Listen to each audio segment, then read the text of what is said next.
This is the story of the one. As a lineman, it's his job to keep the power on. That's why he chooses Grainger for professional-grade products and next-day delivery, so he can rise to every challenge. Call, click, or just stop by. Grainger, for the ones who get it done.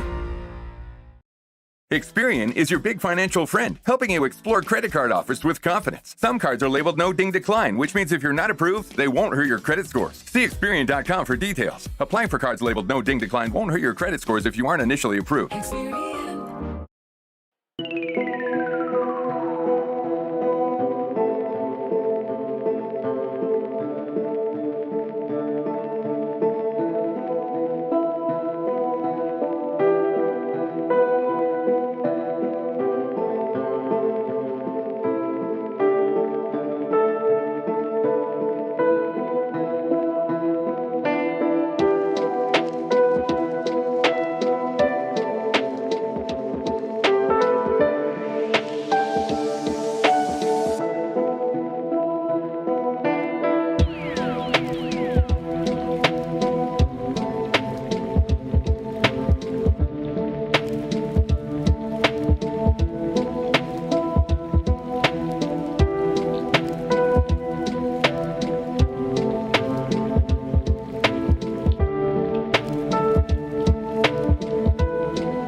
The McDonald's snack wrap is back. You brought it back. Ranch snack wrap. Spicy snack wrap. You broke the internet. For a snack. Snack wrap is back. Ba-da-ba-ba-ba. Working across teams is tough, but Asana helps you handle it. Asana AI can spot roadblocks and assign work to keep everything on track. That's how work gets handled. Visit us at asana.com.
Life doesn't wait, and neither should you. Aleve can help you deal with pain less throughout your day. Whether it's a long day on your feet, a demanding workout, or everyday aches and pains, you need relief that can keep up when pain persists.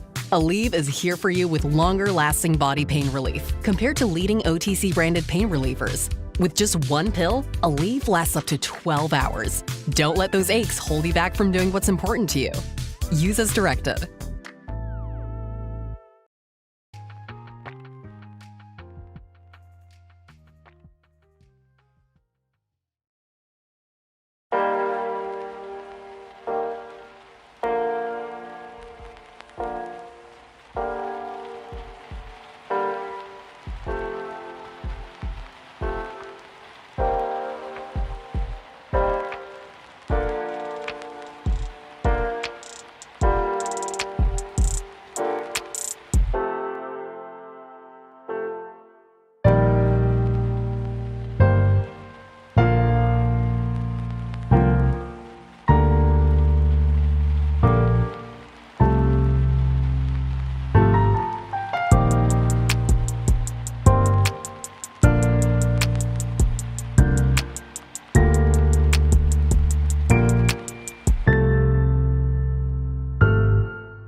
Nationwide is so much more than a great insurance company. They're one of America's largest financial services companies. Like how I'm more than just Peyton Manning. I'm also motivating Manning. When I say insurance, you say financial services. Insurance. Financial services. Insurance. Financial services. Now when I say Nationwide, you say is both. Nationwide. Is both. Nationwide. Is both. For your insurance and financial needs, Nationwide is on your side. Nationwide Investment Services Corporation, member FINRA, Columbus, Ohio.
Hi, I'm Kitty.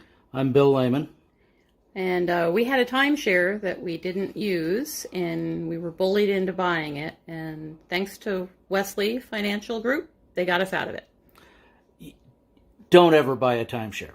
If you already have one and are stuck with it, these are the guys that will help you get out of it.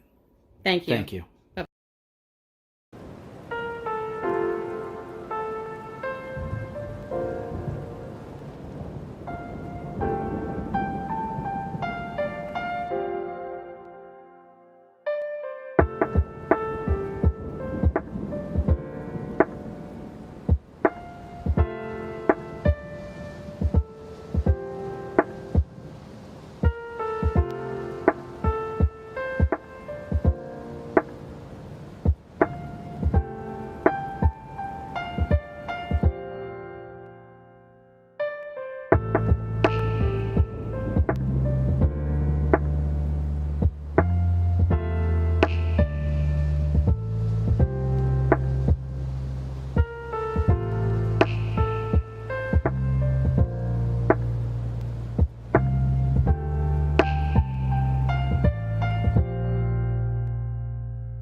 So you want to start a business. You might think you need a team of people and fancy tech skills, but you don't. You just need GoDaddy Aero. I'm Walton Goggins, and as an actor, I'm an expert in looking like I know what I'm doing. GoDaddy Aero uses AI to create everything you need to grow a business. It'll make you a unique logo. It'll create a custom website. It'll write social posts for you and even set you up with a social media calendar. Get started at GoDaddy.com/Aero. That's GoDaddy.com/AIRO.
Working across teams is tough, but Asana helps you handle it. That's because Asana is where humans and AI coordinate work together. AI can spot roadblocks and assign work in a snap, so everything and everyone stays on track. That's how work gets handled. That's Asana. Visit us at asana.com. That's ASANA.com.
PatriotSoftware.com. Accounting and payroll. Keep your time and money.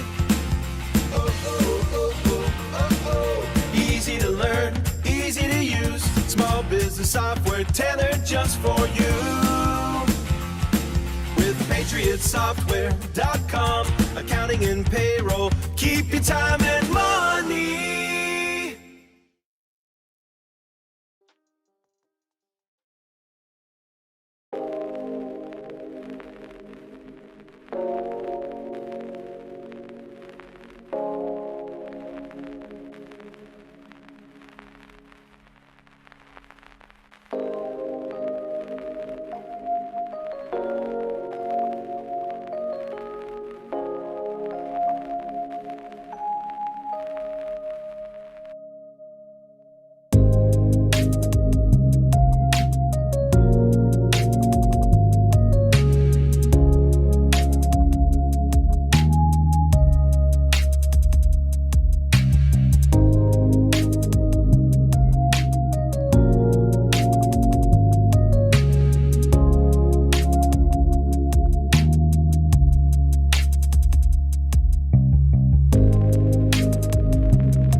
Nationwide is so much more than a great insurance company. They're one of America's largest financial services companies. Like how I'm more than Saquon Barkley, the NFL's reigning leading rusher. I'm also the NFL's leading husher. Shh, hush up back there. Wow, I might have just set the hushing record. Well, almost. For your insurance and financial needs, Nationwide is on your side. Nationwide Investment Services Corporation, member FINRA, Columbus, Ohio.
Hi there. Sorry to interrupt. Interruptions can be quite annoying, like a stuffy nose. Getting in the way of your day. Wow! Afrin No Drip is here to provide ridiculously powerful nasal congestion relief fast for up to 12 hours. And it stays right where you spray it, with no drips all day. That's why we call it Afrin No Drip. Afrin, the wow is real. Use as directed.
Are your daydreams filled with salty air, gorgeous sunsets, and a certain je ne sais quoi? The beautiful beaches of the French Riviera are calling. Protect your European vacation with Allianz Travel Insurance to help you answer travel challenges like delayed or canceled flights, lost luggage, and medical mishaps with a nonchalant c'est la vie.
Working across teams is tough, but Asana helps you handle it. That's because Asana is where humans and AI coordinate work together.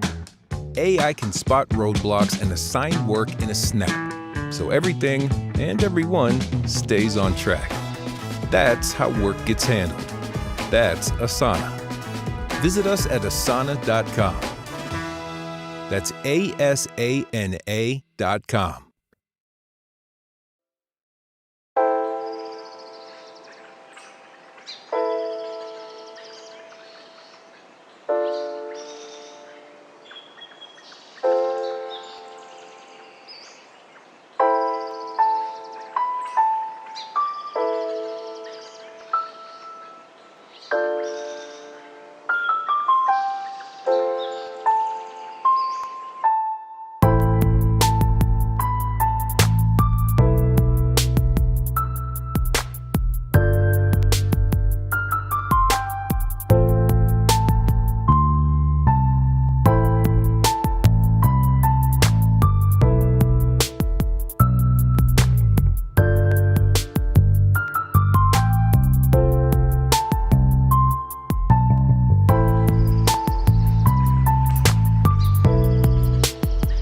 Yo. I told you we're gonna start this off with a rap battle, yo. Fights with friends back. Tell your friends, a minute and a half. Ooh, Harvey and Cervantes.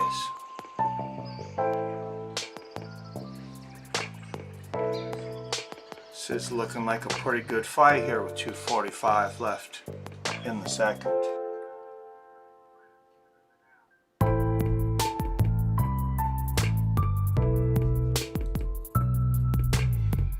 Everybody hear me?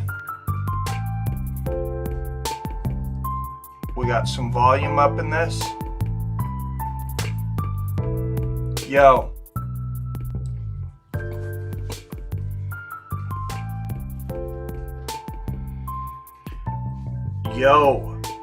Fights with friends back at it with that funky style, trailblazing into the future like a young Rick Carlisle. 50 cents, Bubba Pence with a gap-toothed smile. The crew is here, cheer for the main event. Jake Paul ain't escaping without a damn dent. Will he go in the first, or will they maybe last three? I'll say this, I wouldn't go pee. Stay glued to your seat, cause you might just miss when AJ drops the hammer like a death angel kiss. Cover Logan in blood, so the groupies are convinced this is a crime scene now. Don't leave no evidence. The Spider's back, so here to steal the show, but someone didn't tell. Netflix is 51 years old. Tyron Woodley coming smelling skanker than mold, but in Hollywood now. So he does as he's told. AJ tipping the scale with 240, gonna split your spleen. Bet your left nut, he's got the gasoline to end the fight anytime. He's lean and mean. Paul coming in pretty yet sweet, 216. Oiled up like Diddy with the Vaseline. But tonight, this Disney star's gonna die in the ring. Welcome, Fights with Friends. You thought I was joking. I told you. I told y'all. You're going to start it with a rap. What's up, Damon Stout? All right, Harvey and Cervantes here in the second.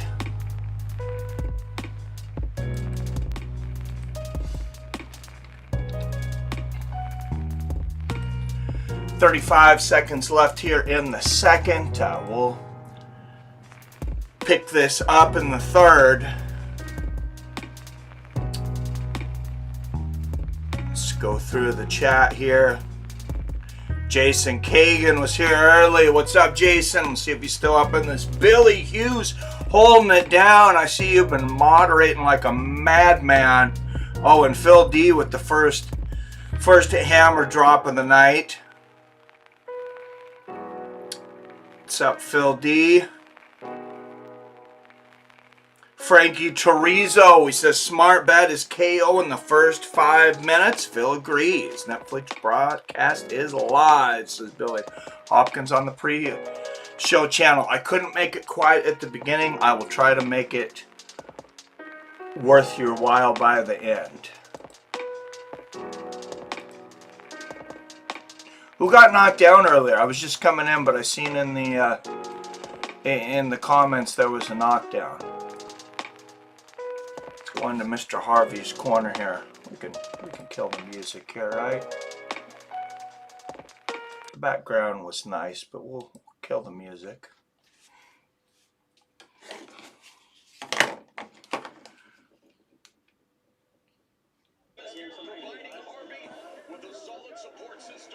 I'm alive, no complaints, says Billy. Hey, same. Oh, we got Mauro Ranallo on the mic tonight.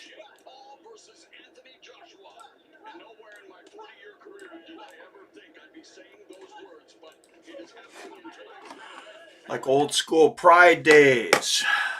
Oh, it says no doubt. Winner gets Jason. Oh, knocked down. Mike coming in with freestyle. Yes, sir. Harvey controlling the fight. Cervantes went down. Flash KO. First of 4 fights on main card. Thank you, Billy. Oh, beautiful combination there. From Harvey, you guys said Cervantes has been dominating this thing. Oh, yeah, no doubt there. Look at that. 33 punches landed to 4 for Cervantes. That's a damn ass whooping. Really feel like this fight is rigged in favor for Jake Paul. I hope you're wrong, man. David Hay is the color commentator. Willing to put 20 on Jake for the plus 1,000. I mean, there's going to be federal investigations if somehow Jake Paul can win this fight, though, because he started out as a boxing historian. You guys know me well enough. I think I can feel comfortable using that term. I've been watching boxing and studying it since I was 7, 8 years old. If this is rigged on Netflix with that big of a fighter, which I really don't think it is. Oh, man. Look at the body work here by Cervantes. There's a left hook upstairs. He is shoe shining this boy. Damn, give that man a quarter. I know it's more like $5 nowadays. I'm old enough, or our money has declined fast enough, however you want to think about it, that people used to shine shoes in my lifetime for a quarter. Believe that? Yeah, now you go to the airport, it's $5, $10. Tell me inflation's only 300% in the last 3 decades.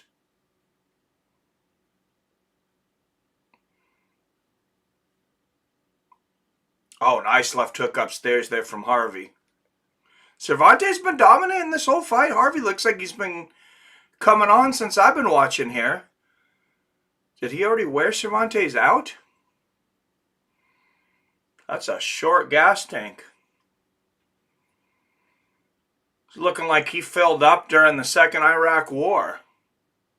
He only afforded like 2.5 gallons. If Jake Paul makes it to a decision, there will be investigations. Pierce, I just got this feeling. I hear you, man. Nothing would surprise me nowadays. Let's go into the corner.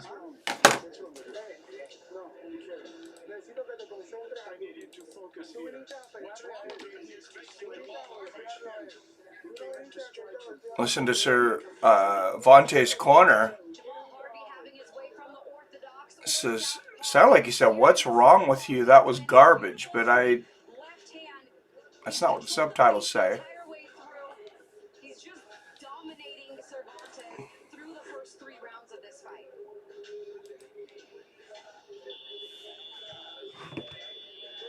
If you're super sure, bet the house on Josh. Well, that's the problem. I should be, excuse me, super sure, and I didn't bet the house on Joshua. Actually, I haven't bet a damn thing today.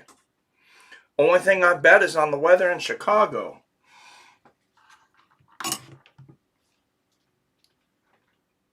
Who's willing? How sure are you? That's the problem. I should be so sure. Big exchange there. And I mean, the odds, you have to put up a lot of money to win a tiny amount on Joshua. There's a good right hook from Cervantes. Harvey coming back with another of his own. There's a good left hook to the body from Harvey. He's got to put this kid out of here, though. Cervantes not putting anything out. Harvey, a southpaw, making Cervantes look dumb. Is that enough in a 6-round fight, though? I feel like he's got to finish him here. Good right hand upstairs. Left hook to the body there for Harvey. Cervantes coming back with a little bit there. Landing a jab, and then he holds. Is this one of those Tijuana taxi drivers? Everybody knows the Tijuana taxi driver that boxers used to have had their records with. That, for those that don't know, they used to actually go down to Tijuana. And, I mean, it's still a thing, actually, because I believe I've seen it on a current documentary. So these guys in Tijuana, they'll train for a fight. They're working 2-3 jobs, whatever, in Mexico. Barely surviving. And some promoter will offer him $400 for a fight. And this guy ain't even a boxer. He has a few fights, but he ain't a fighter. So he's got a few tools, maybe a makeshift punching bag, and he runs to work and back because he ain't got no fucking car.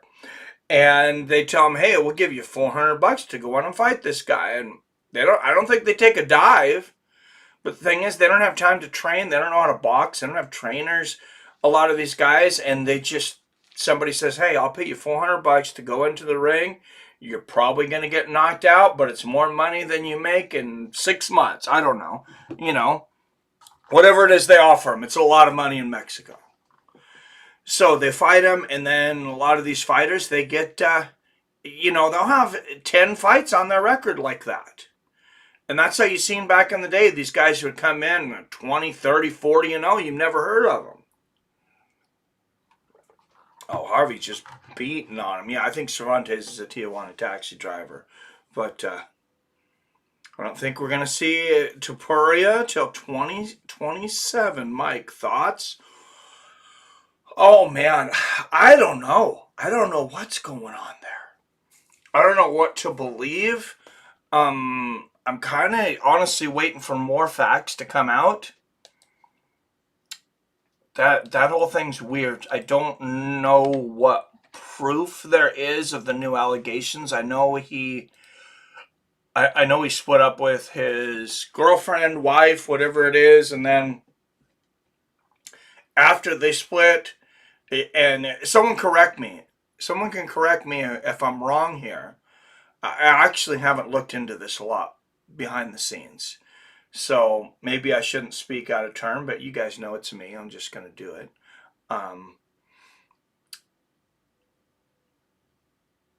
It seems like weird timing that the allegations are coming out so much after. Like, it seems like I'm not saying she's lying, but I'm not saying women don't lie either. And I'm not saying that fighters don't, and athletes for some reason don't sometimes put their hands on women. If that's the case, there's no excuse for that. I think you guys know how I feel about that. I've said in the past, people are like, oh, if a woman hit with you, would you hit him back? No, but I'm also not, 150 pounds. But he's a professional fighter. I wouldn't hit a woman back, but I'm 260 freaking pounds and 6 feet tall. I'm just going to put my hand up and laugh. You're a woman trying to hit me. Like, why don't you just try to tickle me? But I understand that's not always the case. Ben Anderson Silva's Billy. Yeah, that I might. He's 51 though, man.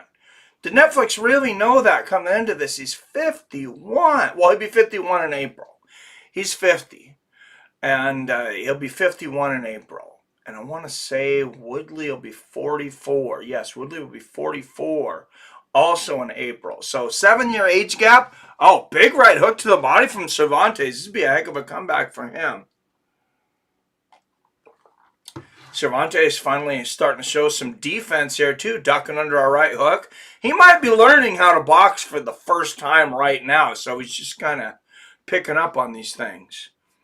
Tijuana Taxi Driver fought a lot on Tuesday Night Fights on USA Network. Yes, sir. I grew up on Tuesday Night Fights. They need a shirt that says that.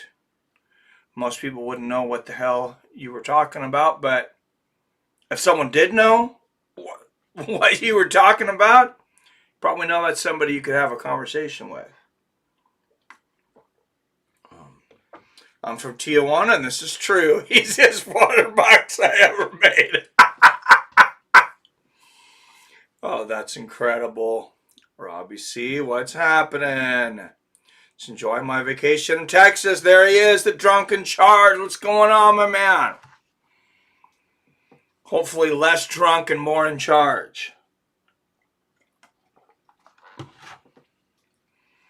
But I'm glad you got to go on vacation, brother. I got to make it to Texas sometime.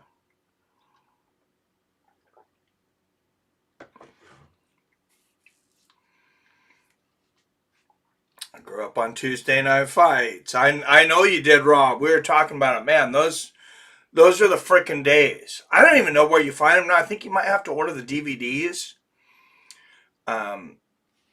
I actually have somewhere, I have some old VHS tapes, Rob. And I used to cut out all the commercials. And now honestly, I wish I didn't. Because it'd be fun to go back and watch all those commercials too. But somewhere I got some old VHS tapes from the Tuesday Night Fights days. Harvey closing out the fifth strong. Yeah, back in that Roberto Duran comeback, the early Roy Jones fights, the early Bernard Hopkins fights. Those were all on Tuesday Night Fights. George Foreman's comeback. People know Charles the Hatchet Brewer from USA Tuesday Night Fights. I swear, if you didn't watch USA Tuesday Night Fights, you don't know who Charles the Hatchet the Brewer was. Like, this guy was the Tuesday Night Fight special. He had some vicious shots. I think he did end up winning a WBO championship, world championship, but he wasn't like that. He wasn't that top 5 in the world level, but man, he was maniacal when he had somebody that, he could put it to. Was Mike Tyson going to box in 2026? I can't remember.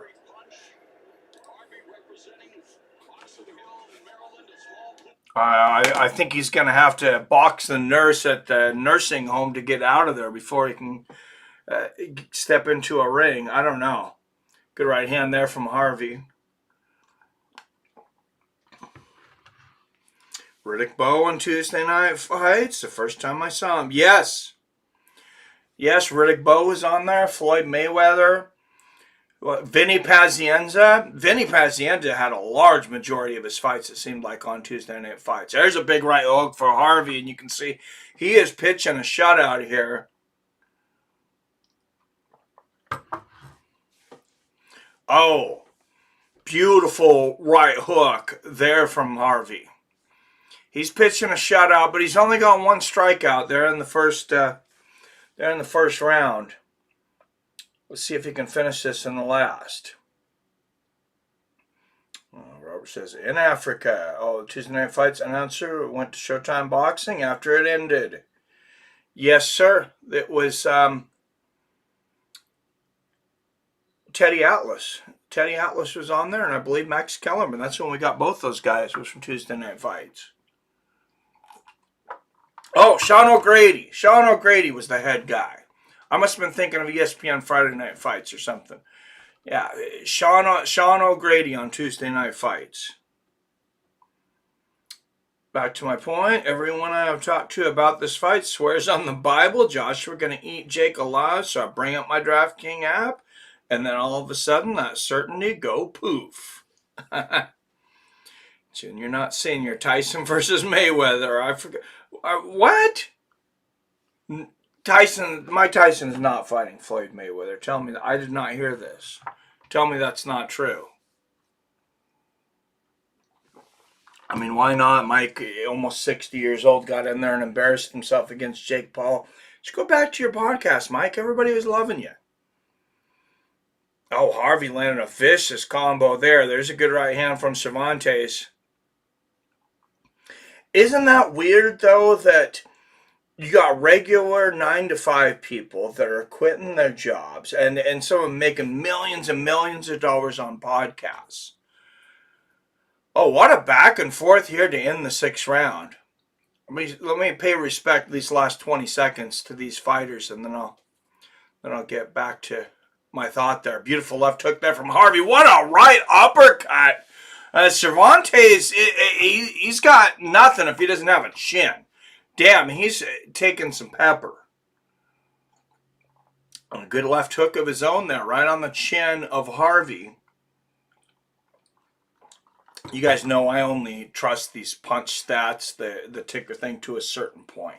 It's just a person clicking one of those little clickers. Anybody can buy them at the dollar store. Doesn't mean that you're a professional. I'll put my whole bank account on Joshua inside 6 rounds. If it's all above board, though. This is a rumor that may actually happen to be true, Mike. Tyson Mayweather. Oh my goodness, that is ridiculous. This is absolutely ridiculous. That's like putting socks in your peanut butter and jelly sandwich. That's about how much sense that makes. 8 2-minute rounds. Netflix is paying Jake Paul a bunch to finally get slapped. I bet this is going to do numbers. Yeah, that's the thing. It's on Netflix. Anthony Joshua is a proper heavyweight champion with a shit ton of money. And that's one of the big... And Netflix is paying him like $70 million. So, could Jake, an MVP, be involved in something? Yes, absolutely. And I'll tell you one thing they were involved in that was shady from the get-go. So, if you listen to anything in this first 20 minutes or whatever it is we've been streaming, listen to this. So, Jake Paul and MVP management came out and they said, we don't want WADA testing. The VADA testing, VADA testing, the guys that actually test for EPO, like basically nobody else does. They said, no, we want that old school USADA testing that they used to use in the UFC.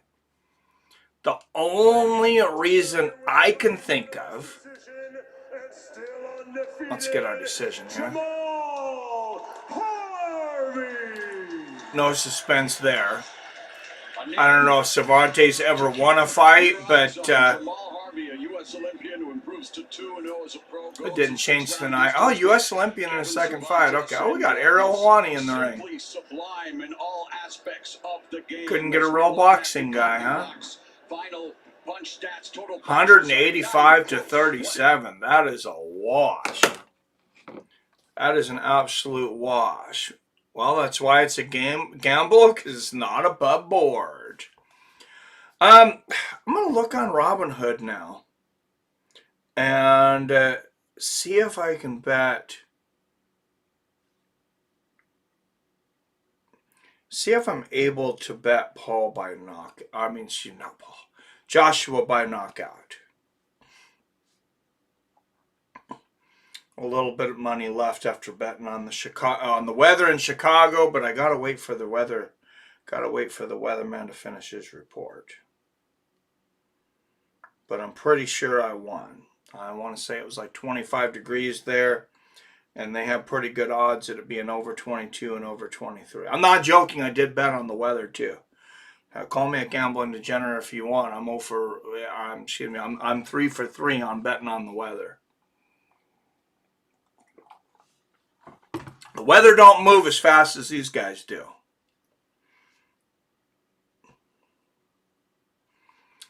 Jake Paul is smart. He knows he is going to get slept, but he can hype up his next fight because he lost the former heavyweight champion, who is 6'6" and 240 pounds larger. Oh, is this next? Anderson Silva and Tyron Woodley? And then the co-feature unified super featherweight championship. For all intents and purposes, Alicia Baumgartner should still be undisputed. We'll get to that a little later. She defends her title against Layla Baudouin. And then we got a cat fight, and then, yeah, we got Anthony Joshua and Jake Paul. Ariel Helwani on the post-fight interview. No, I was just giving shit. Yeah, he is a boxing fan now. They're trying to get the MMA people in there. But Dana's now going to try to take over boxing and kick Ariel out of that. Oh, Mr. Lennox Lewis, the GOAT, people. The GOAT, the greatest heavyweight champion of all time. Lennox Lewis with the mic. That one's just my opinion. I don't know how many people, if any of you here, would agree with me. I honestly believe Lennox Lewis is the GOAT, though. Jake Paul showing up with the pimp stick and the chains.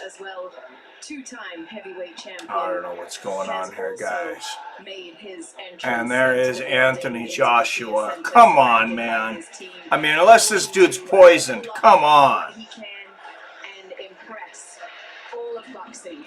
I mean, Jake Paul has proven that he is a hell of a lot better boxer than we thought he was, than he thought he would ever be. But this is a different game. The brutal knockout loss to Daniel Dubois. Do we know what he has left, Lennox?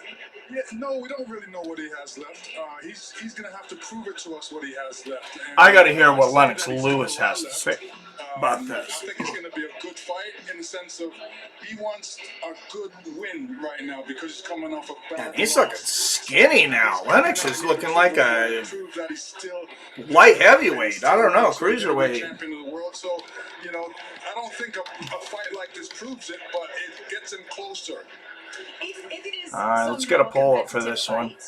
And Jake goes rounds with Anthony Joshua. With every round that he goes, Anthony Joshua's stock. We're going to kill the Joshua by KO. We had 62%. Jake by decision, 29%. 29% of you have Jake by decision. Nobody by KO. That's interesting. If you think Jake by decision, go on your DraftKings apps and bet that. You're going to get, like, massive odds, like 20 to 1 or something like that. 62% Joshua by KO, though. I think that's the general consensus. I mean, he knocked out Francis Ngannou viciously. Boom, there's that right hand. And Francis Ngannou splayed in front of all those oil sheiks.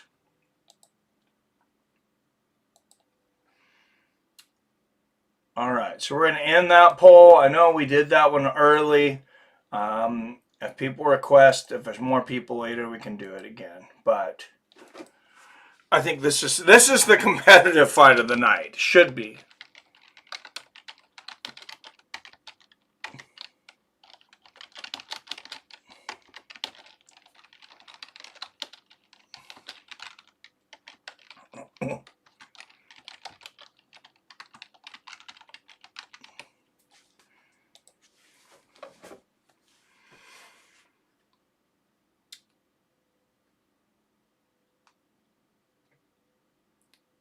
Get your Silva bet in, boys. Bro, you did not just say that you bet. Okay, the weather report. I bet on the weather. Wyatt was giving me shit about it yesterday. I was talking to him. And I was making fun of people that bet on the weather actually like a day before I did. But I'll tell you what happened. So I'm like, people are betting on the weather. This cannot be real. Like, this cannot be real. So I'm on there looking, and I see, I'm like, okay, so how the hell does this work? So I see a thing on there that says, like, 50 cents on the dollar in Los Angeles, that it was going to be above 54 degrees that day. I want to say it was above 54. Anyway, so I go on the weather report, where they take it from the National Weather Report. It is already 55 degrees. So I'm like, okay, I'm going to call Robinhood and pitch a stink about this. I'm probably going to lose some money. But maybe I can make a video out of this and exploit this or something. Exploit them for cheating people. So I go in and I bet a little bit of money on the weather at 50 cents on the dollar, because I'm like, this is already expired. Like, it's already a degree above what I'm betting on. Well, I start looking during the day, and those odds get much better. So I bet some more, and I call Robinhood. I'm like, hey, and it shows me that my bet's losing. Like, I'm losing money currently if I close my bet. So I got on the chat thing with Robinhood. I'm like, hey, you guys got a prediction market up and you're not showing results. It's showing that I'm losing money, and I've already won this bet. Like, this bet is already over. It's already past this. And they're like, oh, well, we don't see that. First, they're like, we don't see the bet. It took them 15, 20 minutes to find the damn bet. I have no idea why. You go to the first page, it's right there. So long story short, they're like, well, we're not going to get the report till the end of the day from the National Weather Report. I'm like, okay, whatever. I figured I lost. They're going to say I lost. I lost some money. And that's the end of it. I'm going to be pissed at Robinhood. Maybe never bet with them again. And then I start looking at it later. I forget about it. I look at it the next day, and I won. I won, like, over 2 times my money. So I was just like, what in the hell? Just a second. This is weird. I got to take this call real quick, guys. Hello?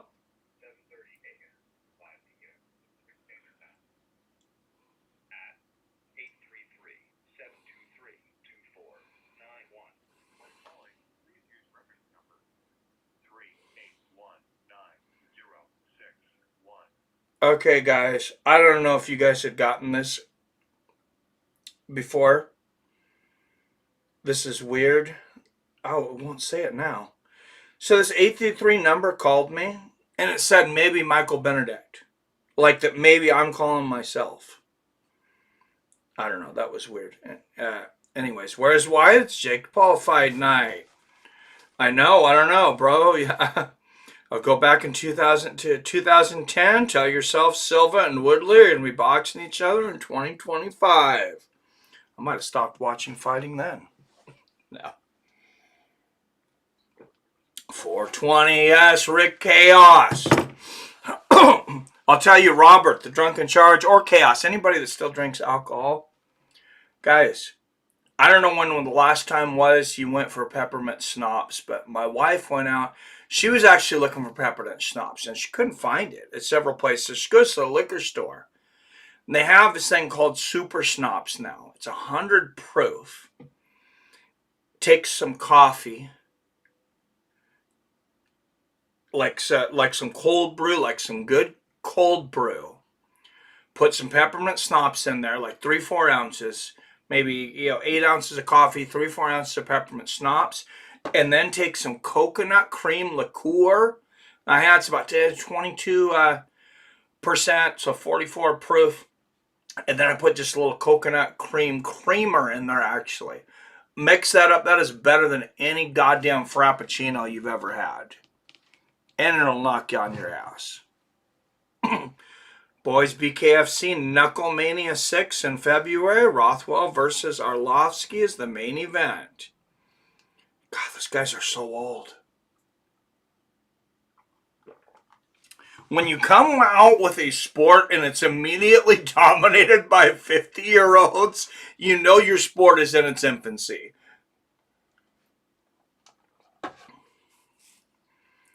Oh, should we call him? Should we call Wyatt and see what's going on? Is he active now? Let's see.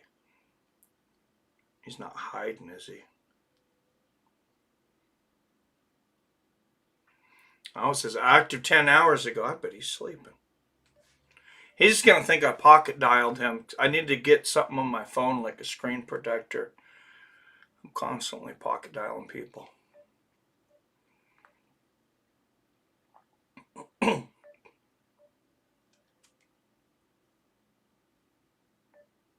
So that's the thing, guys. If you're not in and stream, make sure I don't have your number. I'll call you on the show.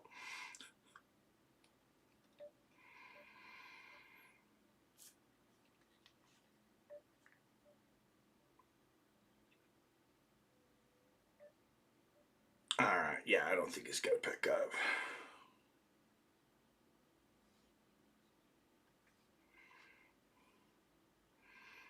Oh, Boxing FTE, get the fook out of here.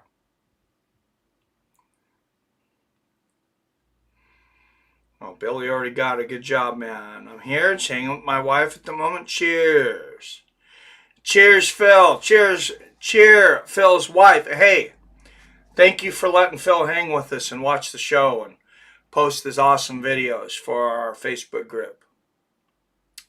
I don't want to cut in too much to your family time, but we appreciate you.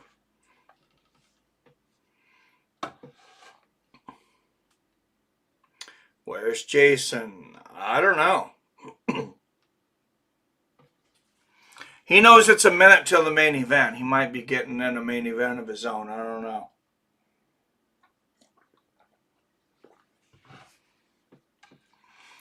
I got Silva too. You know what? I do want to put some money on this, but everybody make sure and hit the like button if you would like to donate to my gambling habit or just donate to the channel.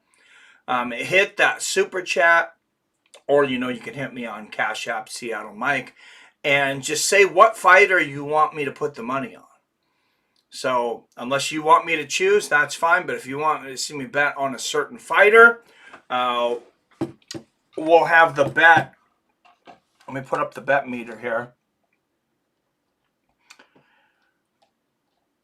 Batman has the bat signal. I have the bet signal. Over here betting on weather.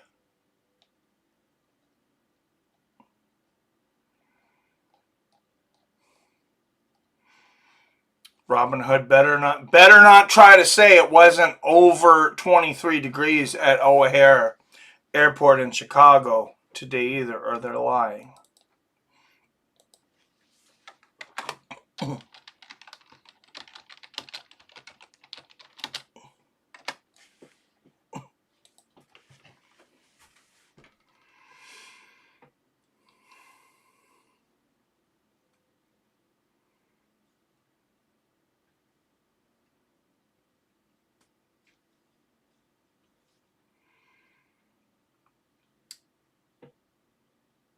Mike, did you get the video I sent you on Messenger? Oh, I didn't look for it. Like recently, right now? Let me see here. Yes, I did. Oh, a few hours ago.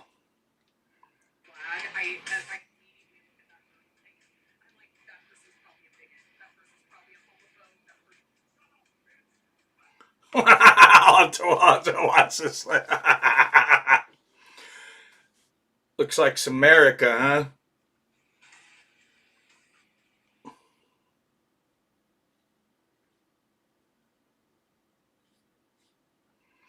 Yeah, I got it now. Sorry, I didn't see it earlier. But, oh, Rick Chaos. New York Rick dropping the deuce. Says, I'm watching Dominique Cruz cry to Herb Dean about that early stoppage against Cejudo. There we go. Tail of the tape. The Spider. Anderson Silva, 7 years older at 50. 5 inches taller at 6'2". He'll have a 3-inch reach advantage. He is 3-2 with 2 knockouts in boxing. Actually 3-1. Should be 3-1 because that first fight was way back in 1998. He just had kind of an experimental bout. Tyron Woodley's had some experimenting of his own, different kind of experimenting though at 43 years old. He's 0-2. 6 rounds, no 3 knockdown rule, cannot be saved by the bell. Fight is official after 4 rounds. Oh, of course this shit's in Florida. No, I'm not goddamn betting on Anthony Joshua. This is in Florida. This is in Florida. You don't bet on fights in Florida. Think, how high is Tyron Woodley? My God, look at this guy. He's high in this picture. He's high right now. Has he been high ever since he got knocked out the last time by Jake Paul? 2-time All-American wrestler at Missouri, 4-time UFC welterweight champion. Has faced Jake Paul twice in boxing matches. Nothing that's going to help you in a boxing match against Anderson Silva. What if Jake actually does Joshua? No one is going to believe him. Or KOs, yeah. That's what I'm doing. Chaos. Got money on Jake for the rig.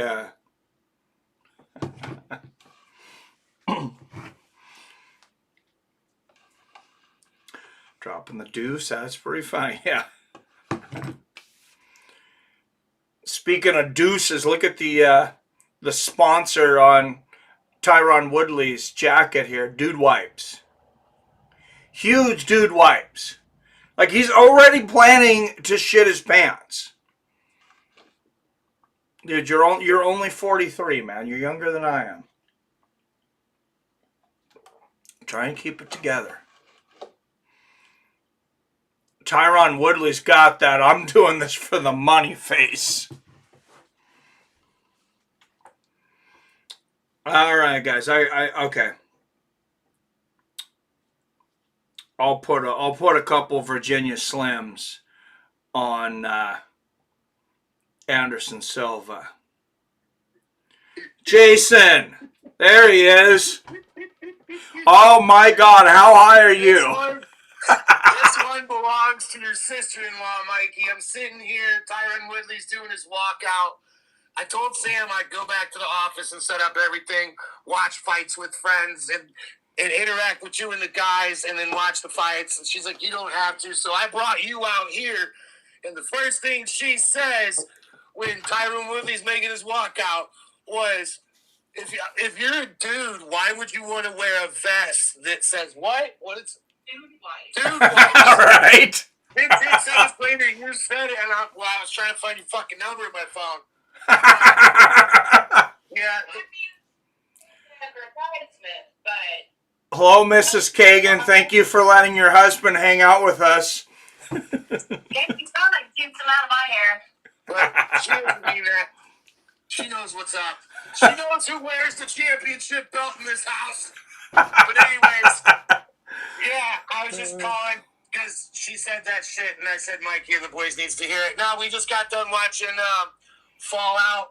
We're tuning in to Netflix, watching the great one, the Spider Silva walkout with something that doesn't say Dude Wipes on it because he's a G. And I love you, Mikey. I'll be fucking interacting and shit from here on out. I gotta go.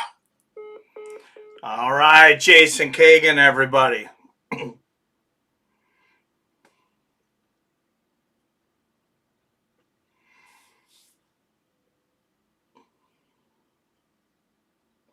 And I will tell you guys, because my wife's not here to hear it, just so he knows, he brung up my sister-in-law. My sister-in-law is smoking hot. So, joke's on you.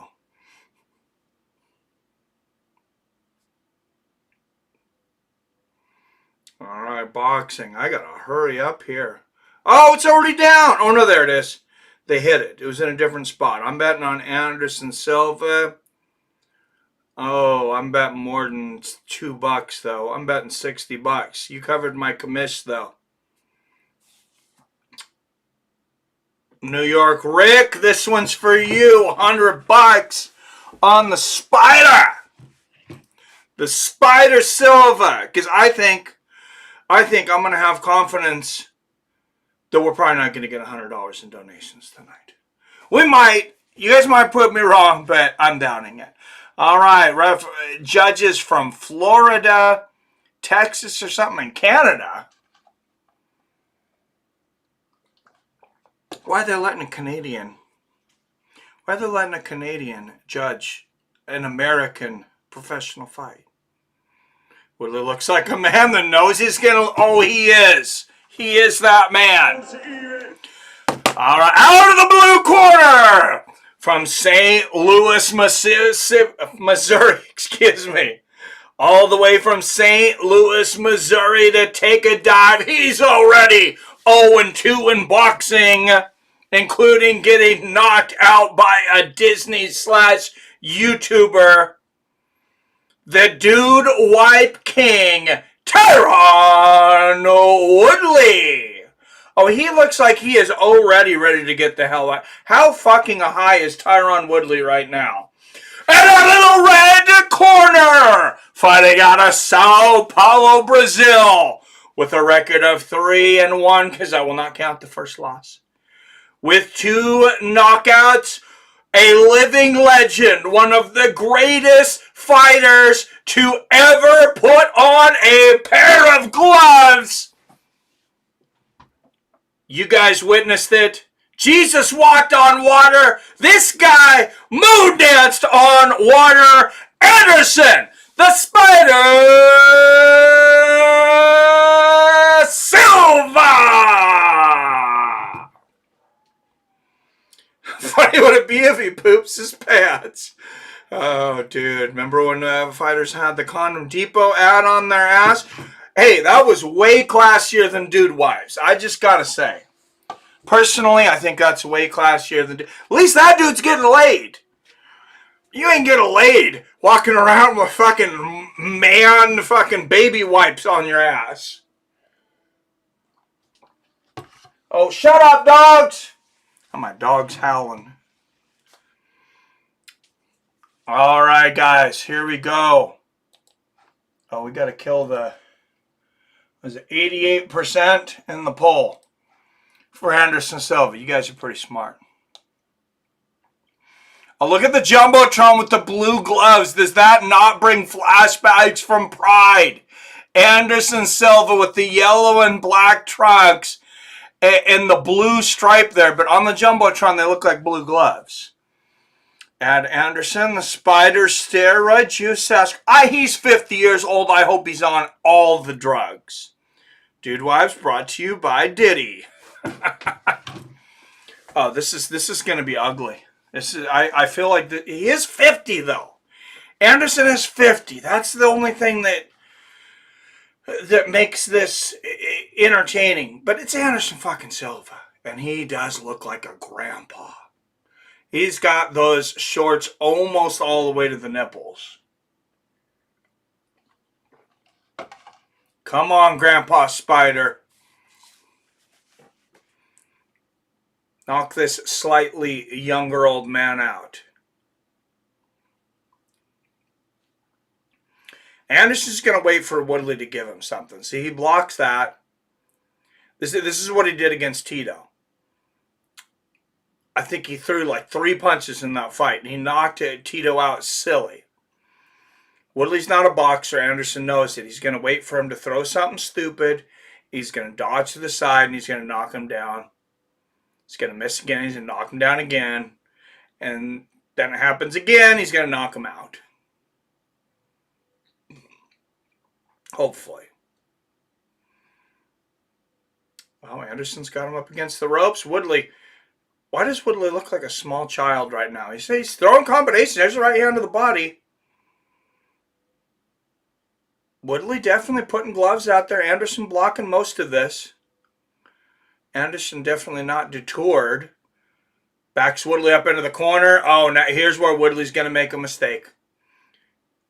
He's got to get out of that corner. Yeah, he cannot hang on the ropes. That's what happened. Anderson's like, I don't even need to throw a damn punch. I'm going to show you all about ring generalship, son. And there's the left hook from Anderson, and Tyron immediately holds.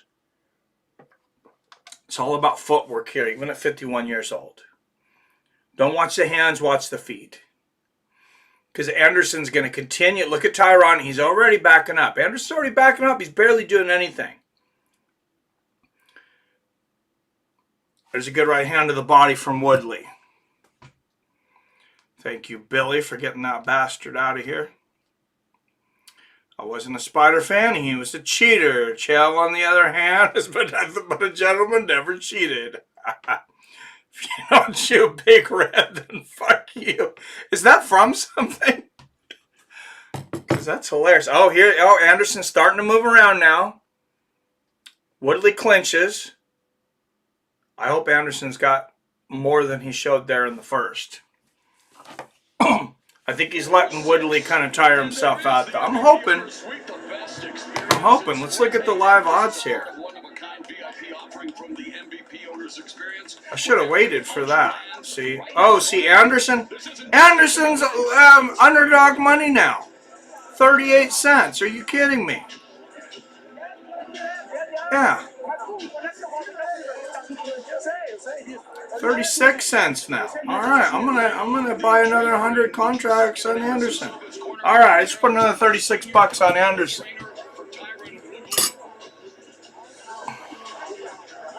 I really hope I'm not wrong about this.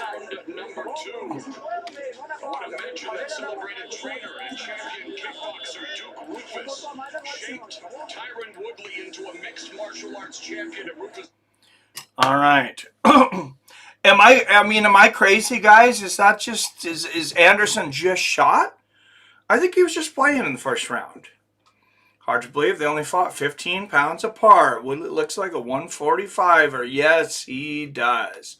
All right, guys. I got some money riding on this now, and Tyron's landing some combos. There's a good right hand from Anderson. He better pick it up, though.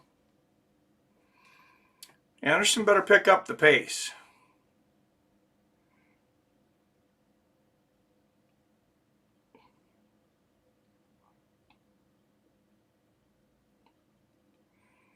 Why is it not showing my bets here?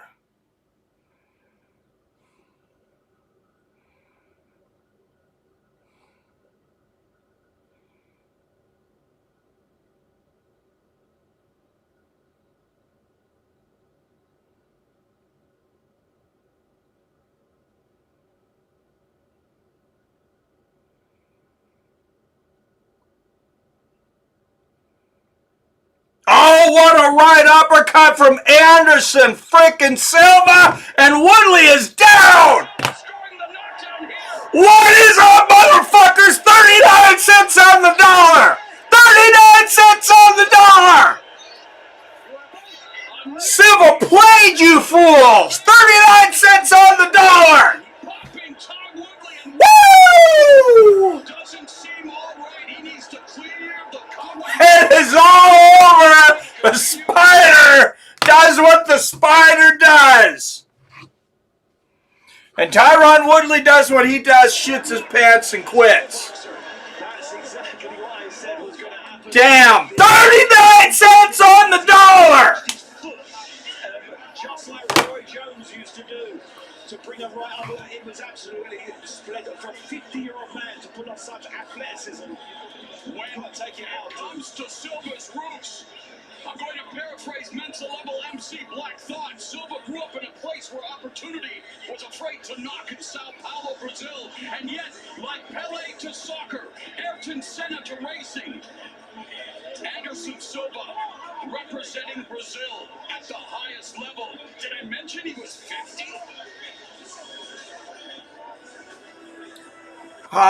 So let's count them up. 39, and it was $16.99 minus $3 commission. So $99 down, win 200, minus 300. So that's $103 in profit. This is how we do it. This is how we do it, people. Look how easy that was. Look how damn, with Robinhood, that's how damn easy this is now. With the live betting. Thank you, Arcade Chaos. Sorry, I forgot to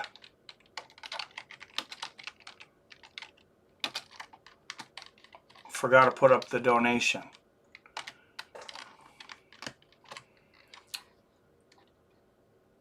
But I'll subtract the 2% commission. Aim with that. We got $98 profit to start the night.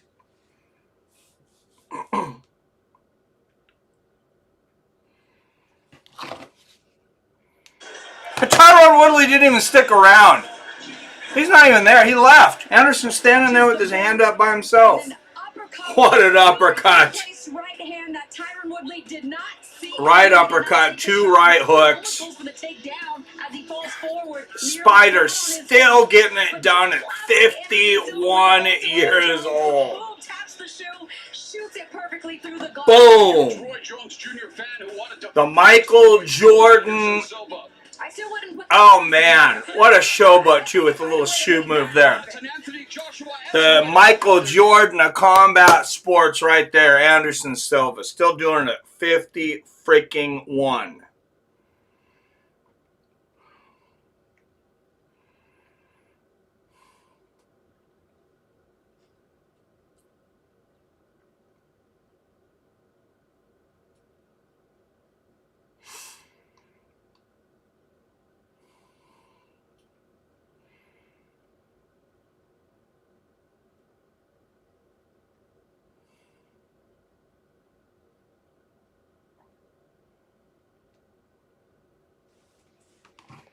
$1 minute, 33 seconds. $100 profit.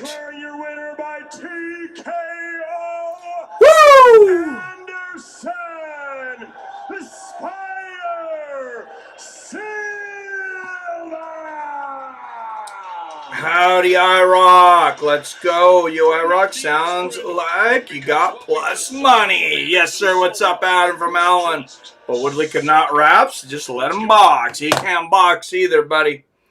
Phil Pick, Merry Christmas, IROC boys. Merry Christmas. Put it on Jake. Thank you, Chef Johnson.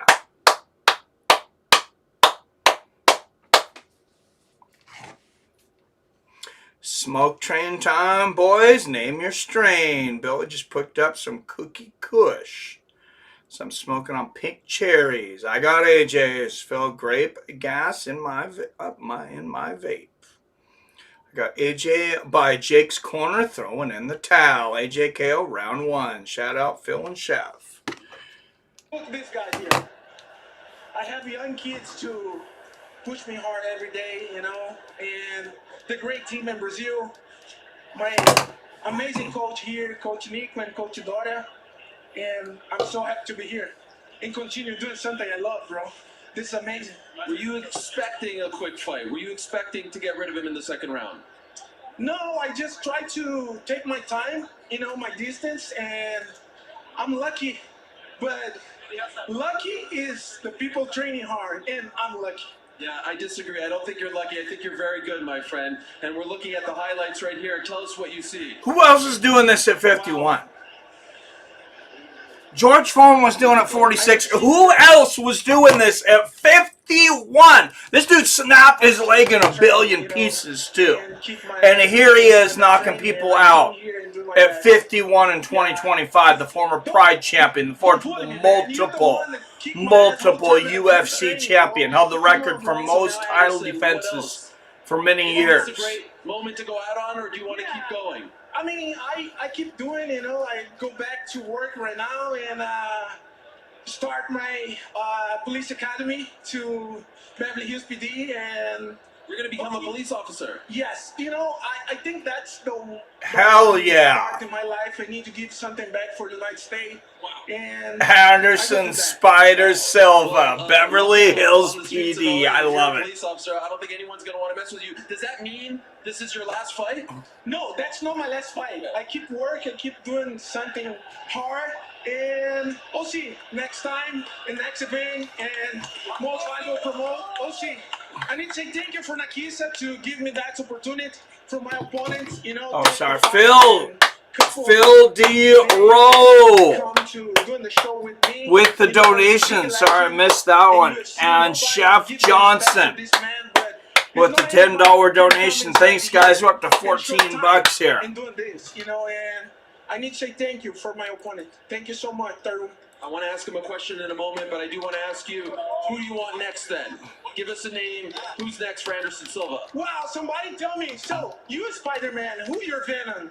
And my Venom is Chris Weidman. Chris, I know you hurt. I know you hurt your arm. He wants to break Chris Weidman's leg now. Stay better, and let's go doing the show. He wants to break him. Show you how the I love it. He still wants revenge. UFC fighters can do a good job in boxing. Respect the boxing community. That's more important.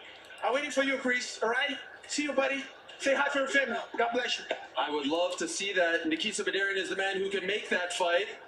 Do you like that fight? That was the original fight for November. First of all, I want to say thank you to Anderson Silva and Tyron Woodley. Can we hear from Phil these always two comes through. Yes, he does. AJ will win, but at plus 1,000, a free bet in case isn't bad. Tyron Woodley is the G of MMA. He took this fight. But on my field, we don't have strains. It's just BS. Okay, kind of good, good, really good. Best I've had in a while. Best I ever had. Crack. And if I could quickly ask Tyron a question, Tyron. Oh, Tyron's still there. Obviously, you know, I'm used to like MMA. We go out on our shield, and I was yelling at my coach, but they made the right call. At the end of the day, you know. Oh, he didn't want to keep fighting. Are you kidding me? Jason. Mikey, first of all, I would like to congratulate the great magician Anderson Silva on another win. It was akin to those skippity pap cat videos you see on Facebook where the cats slap the shit out of each other. They give each other a little bit of skippity pap. That's what that knockout combo looked like. A little bit of skippity pap and oh shit, mom's coming. I got to get away from him.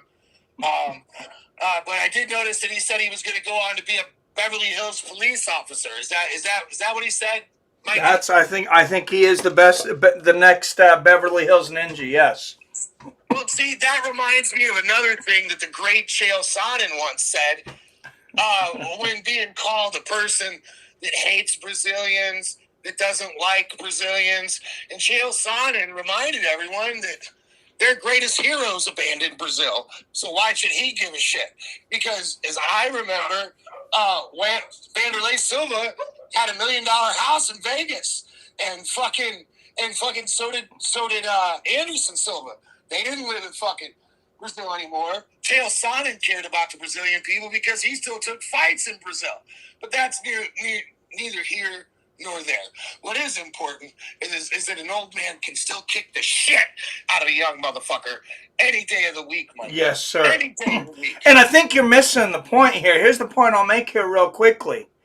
He's proud because he came from Brazil, and the greatest thing he ever accomplished in his entire life is to be accepted by the great eagle of the United States of America. Well, that used to mean something, but Illinois lets people who aren't even citizens be cops. So, I mean... Anderson Silva's a citizen. What are you talking about here? I'm just saying. I think the greatest point in Anderson Silva's life was when he was standing on stage next to the greatest fighter to ever live, the great Chael Sonnen. You know, I mean, opinions do vary, but numbers don't lie. Not one round was lost in his entire career in the UFC, but he had no belts whatsoever. And again, only in the UFC can a man beat the shit out of another man for 24 minutes and 15 seconds, and the other man wraps his legs around his face in a homosexual attack on TV, and not only not get charged with sexual assault, but also get a championship belt. That still is beyond fucking me. I don't know. I don't get it, but I'm here to be glad for Anderson Silva because I am, as you all know, a person of grace and comfort in times of confusion. Mikey, how much did you win on that fight? $98 after commission. After commission. Hell yeah. 2% commission on Robinhood. They charge less than anyone else. Fuck yeah. That's why it's called Robin Hood. They steal from the rich and give to the other rich. We love it. Yep. So who's next up on the card? We got that Amy Baumgardner fighting some bum I never heard of, girl. That sounds tremendous. Jake Paul looks like Uncle Laser. What the fuck is going on? He's trying to do this like Dollar General Hulkamania get up this week, and I don't understand it. You notice he's got the red and yellow. He started disgracing Hulk Hogan, doing this fake Hulk Hogan voice at the weigh-in. Well, look, we all know that Wyatt is the continental president of the white race. but as the United States president of the white race, I have to say that if we see the Disney fuckhole for the producers knock out the giant black guy, we're going to have to consider drafting him in next year's race draft. So, like, it's a weird moment in history. I'm rooting for the black guy 100% because I don't want Jake Paul on my team. Oh, 1,000,000%.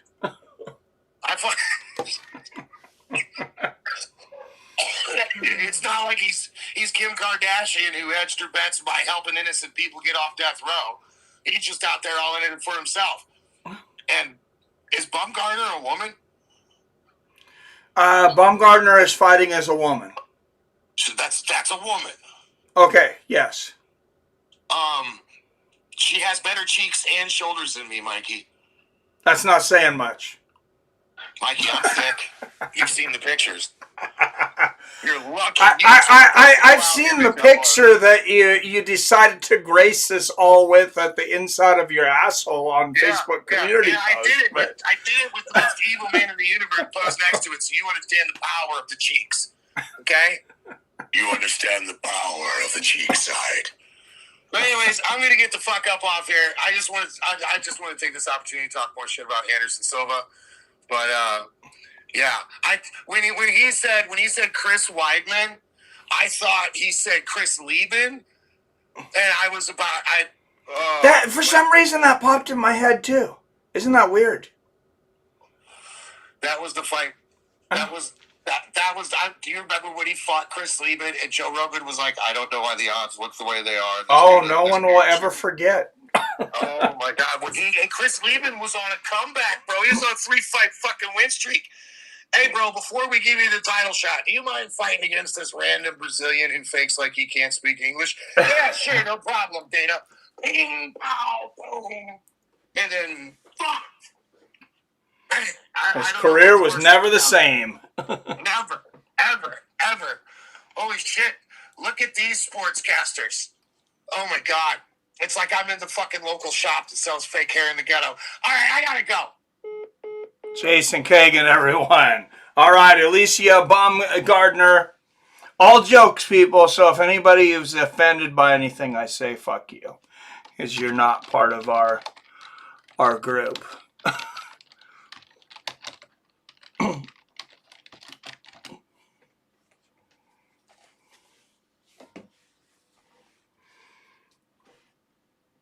Jake has some cojones, that's for sure. This is true.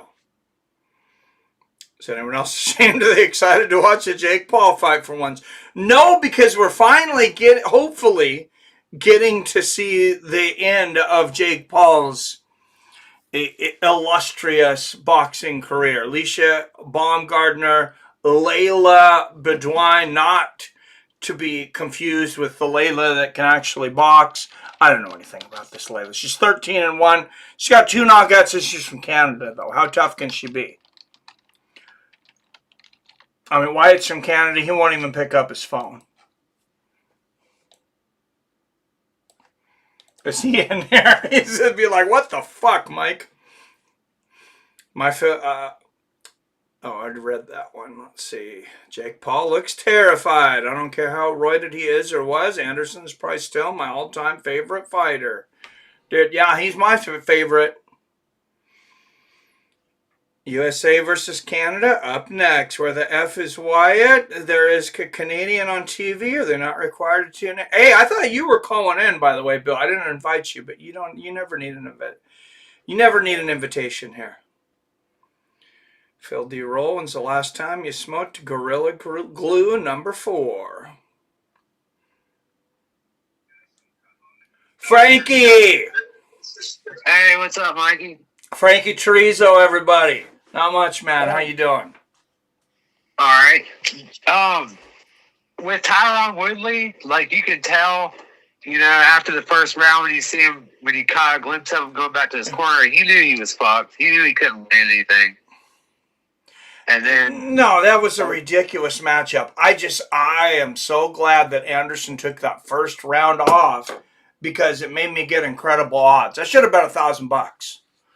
Yeah, but I don't know. Like Tyron, He was probably fucked up, but a lot of people would have kept going. Like, he kind of lost his will when he realized he couldn't land anything and he got socked really hard. He was like, I'll take the money. Yeah, he seemed to have lost his will like 10 years ago. Yeah, that's true. No, I was going to say, why aren't there like hermaphrodites that got assigned to the wrong gender at birth fighting in women's boxing? Because that's what I'd do if I was like a. Oh, why aren't there? You didn't watch the Olympics. I believe that's exactly what happened. Oh no, I don't pay. These last Olympics, yeah, it was something like that. But yeah, that is a good question. They could check me for scars. They could look at his vagina. You see? I'm sure it happens, and that. What you say? Work done to this thing? No, if it happened, that person would be the champion. There's such a big difference between men and women, like. Because I did the martial arts for a while when I was younger. Yeah, and it's just such a huge gap. Like I'm not even a belt. I never got to a belt in BJJ or grappling or anything like that. But you grapple with a blue belt girl, and it's just not. Oh yeah, you just grab them by one hand and do whatever you need to do. Yeah, they're not. Yeah, they're just at a huge deficit. It's like dealing with a little kid, basically. It's bad. And that's why I tell people, and people tell me all the time, "Oh, you don't know the woman, and you don't know the guy." It's like, listen, yeah, even if a woman hits me, I'm not gonna strike a woman because that's a little kid, man. That's a little kid. Yeah. No disrespect to women, but strength events like, if a 10-year-old boy walks up to you and punches you, gonna punch him too? I hope not. Okay, but like a teenage boy is a better athlete than like some of the top-notch women, like especially with things like tennis. Like there's high school, like your average upper-level high school tennis player is gonna whomp like a world-class woman. It's just it's bad. Like they don't have the hand-eye coordination, the speed, just all that is just so. No, and it's like, you know what? They're better at us than other things. They're made differently. We're made differently. We're not the same. That's just, it's not a bad thing. It's not an insult. You know it's what? just The life. one thing they can trump men in is ultra long marathons. I bet you didn't know that, did you? Oh, there's some women that are really good at the ultra marathons. Yeah, I believe the champion right now is a woman, right? Oh, okay. I don't know. I don't watch sports like. I've never watched an ultra marathon. I think I just heard that. Well, I used to watch football. I'm in North Carolina, so like for the longest time, I'd watch Panthers games, and they'd be doing good at first, and then they went to shit. It's just I gave up on everything except for UFC, pretty much, and these money grab boxing fights. Gotta have those too.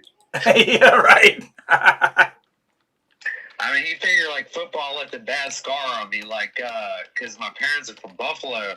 And so, yeah, when I was a kid, we lost 4 in a row, and it's just a mess.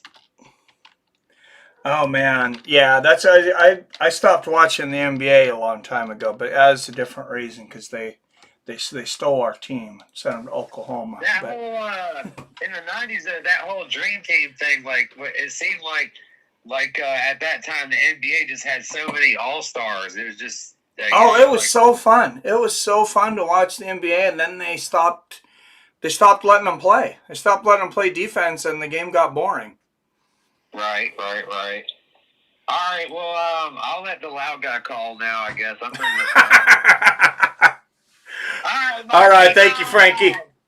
Thanks for calling in, brother. Later.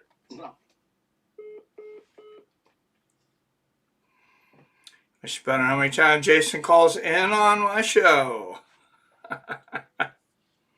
Well, now he knows. Are you hurt? Plus 1,000 on calling in 0 times. Yes, my ears hurt. Oh, I love it. All right, I got to put some... Let's see what the odds are on this fight. I just put the poll up. I didn't even see what the odds are. Imagine me not betting on a fight.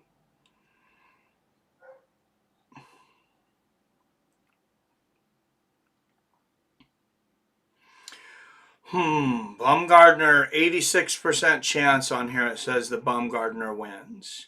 87% chance that Anthony Joshua wins. So this is basically the same bet. All right, guys. Okay. I'm going to put a little bit on Anthony Joshua now. And then I'm going to see what the odds do.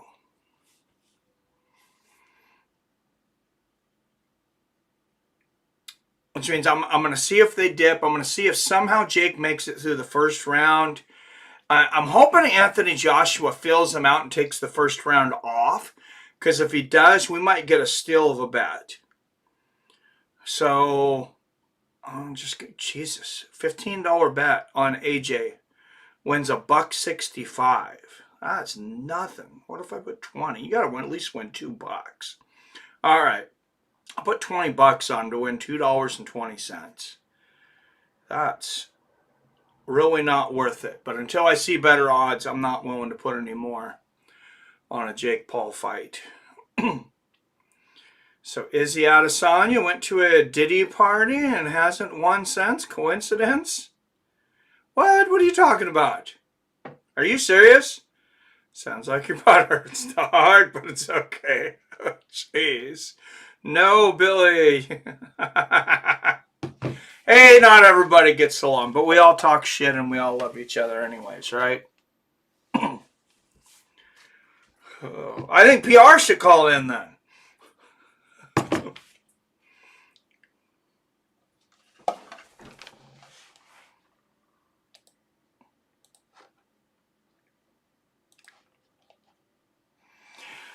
So I came up with what I think is another great idea for a show, guys. And we could start using some of you guys. And we've seen this show in 2 parts.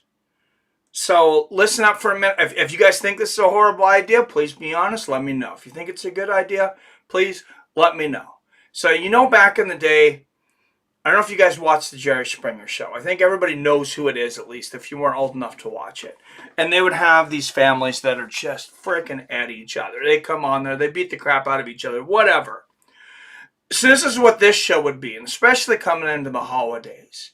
Let's take a mother and a daughter, a man and his brother, you know, a brother and a sister, whatever it is, family members, long-lost best friends that have cut off ties with each other because they are so politically at each other's throats that they can no longer speak to each other. And we're going to get them on this show, and we're going to get professional in the field of each side to take the other side. It may be the first time some of these people are actually hearing the other side of an argument.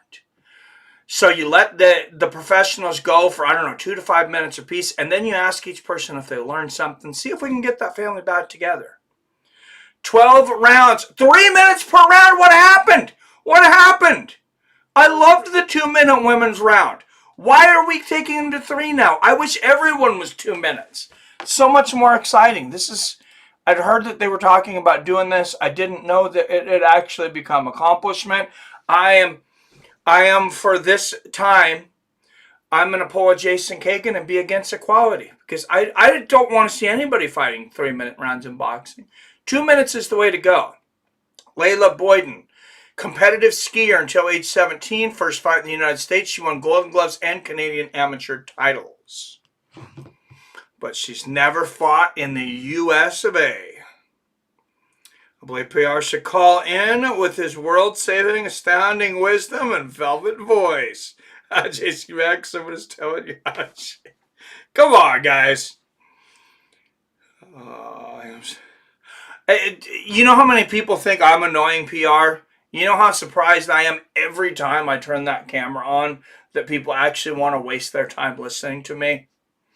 That's how I feel about myself in this show. I got to play somewhat of a character, like I have some confidence and stuff. Inside, I'm just like, are people going to show up again? Do people really want to sit in front of their screen and listen to Seattle Mike ramble over fights for one more night? And I'll tell you, almost every time I'm surprised when you guys show up again. So, to each their own.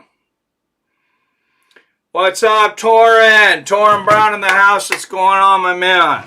Who you got in the main event, man? You got Anthony Joshua by knockout, or do you think that we're going to see a rigged script? Nah, Billy, homie is mad 'cause his neck is skinny in my mouth. Oh, Jesus, guys. What's going on, Torin? Billy's, fuck it, let's all call in. Some people's annoying as other people's must see TV. Yes.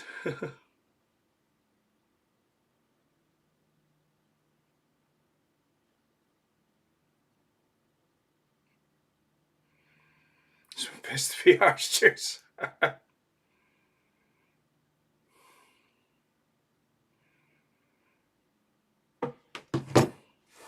Why does this crowd look suspiciously like a WWE crowd? Maybe it's the... I don't know, something about this arena. I know they are in Florida, which basically the whole country is WWE.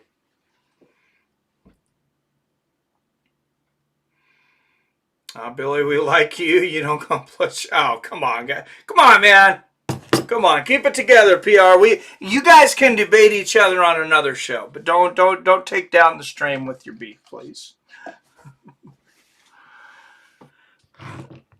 We got enough love for everyone. How much, Torin? That is a loud freaking jacket on Layla. I mean, that says 2008 like nothing.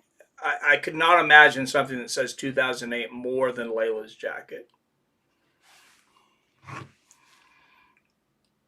Joshua by KO, Torin. Jason, come on. Don't antagonize right now. You guys can fight it out later. We might actually have our first Fights with Friends actual fight. Hey, who knows? I've known both of you forever. I sure as hell ain't taking sides.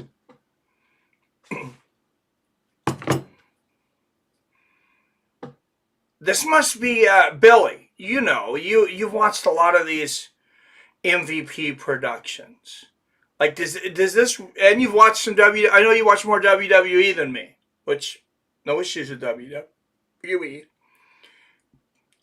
But is it just me, or does this have like a lot more of a WWE production than anything we ever see in boxing? Yeah, they even have the ramp. Yeah, this is very WWE-like. I don't think I'm wrong here. Oh, you wish, Jason. So anyway, I'm going to hook up with a smoking hot 50-year-old after this. We can switch the discussion to that. Billy is date hacking. Hey, when you're young and you're on top of your game like Billy, you're a good-looking, ripped man. He's been working out. This dude's been living in the gym. You know, you can go out there and hunt those cougars. Older women just know something. They work harder, Billy. Just like an immigrant, they work harder. They got that immigrant mentality. They've lost a little bit of confidence. They're working harder. They're doing those Pilates and the yogas, trying to keep that tight. Getting the Kegels on and maybe been a little while, and damn, mama's purring, and it's as tight as the first day she gave up the kitty. Okay, dude, gonna come after people. We're smoking a lot of weed. That's me. Wait, what? Grown man. Oh, come on. Let's not. Hey, you guys, this is PR that's been with us forever here. Let's not take sides here, please, people.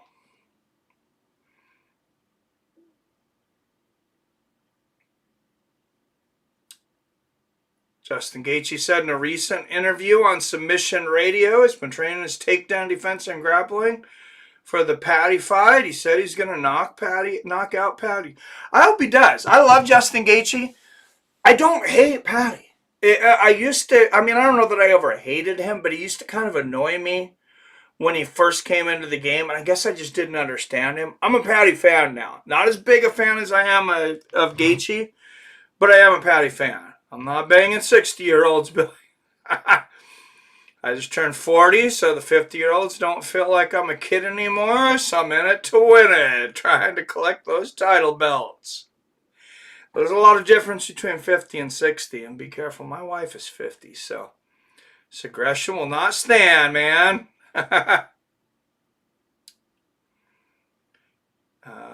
Where's Rob at? He loves an older woman. Hey, I smoke like I am in middle school every damn day, all day for 30 years. Oh, that is some ice. That is some ice on Alicia Baumgardner's neck. Now, is that real ice on her, whoever that is taking the jacket off? That's a fake ring. There ain't no way. If there was that many diamonds on it, she's walking around with a $5 million diamond ring. That shit's cubic zirconia. Alicia, she might be dripping her nice. Her corner person is not wearing a $5 million diamond ring. I guarantee you. Alicia Collins, the referee for this one. Patty gets better every fight. He does. Hey, dude's getting better quickly.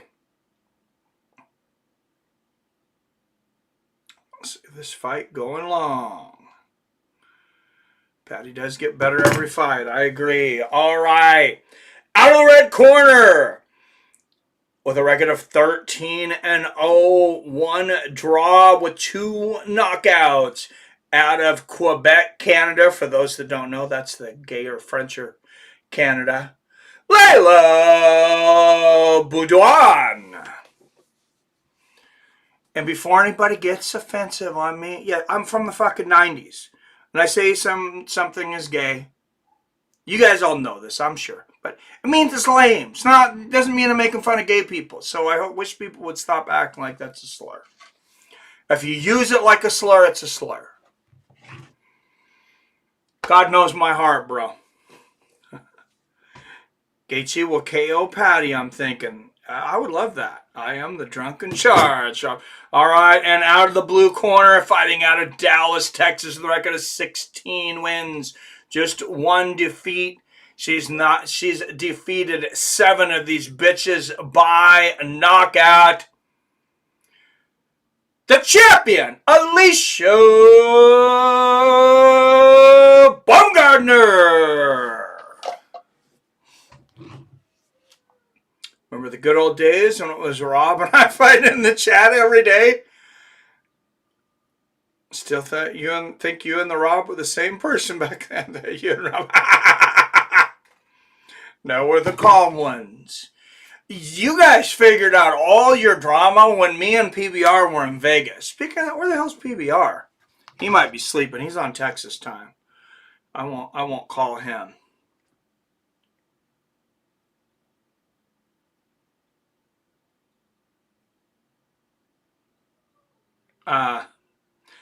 Thanks for the clarification, Jay says. Mike, I'm saying my wife is your sister-in-law because I'm your brother, fool. I like it.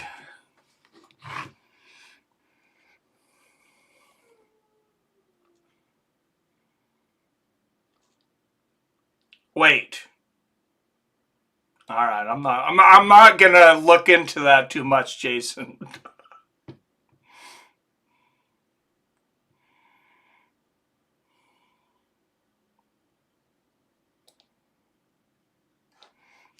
All right, here we go, round 1.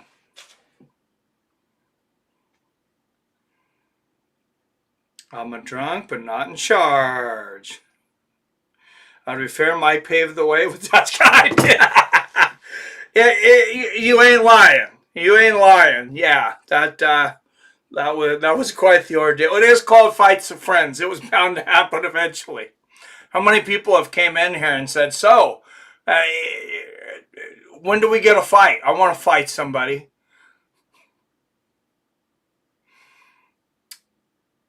All right. Bowden in the red and yellows 2008 Teenage Flames. And Baumgardner in the black and white classy looking outfit that makes her look like she's an actual adult.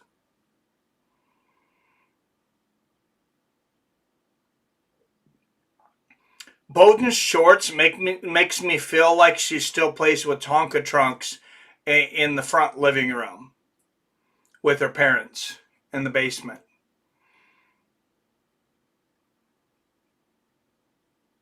Oh, good right hand and a left hook there for Baumgartner. Oh, Boo Vance, get the fook out of here. Thank you, Billy. The one person I truly didn't get along with wasn't Rob. It's him who shall never be named again.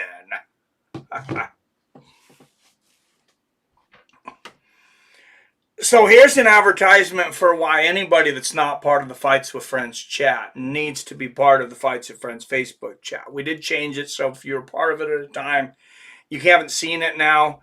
They made us change community chats. I had to do a whole new chat. But anybody that wants in, let me know, because that's when all the drama disappeared between Billy and Rob.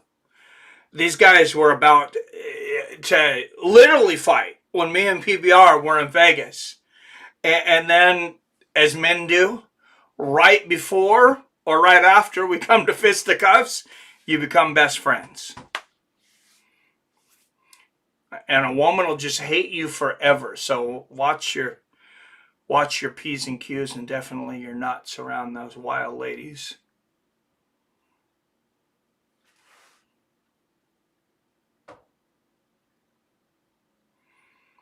Good right hand there for Bodon.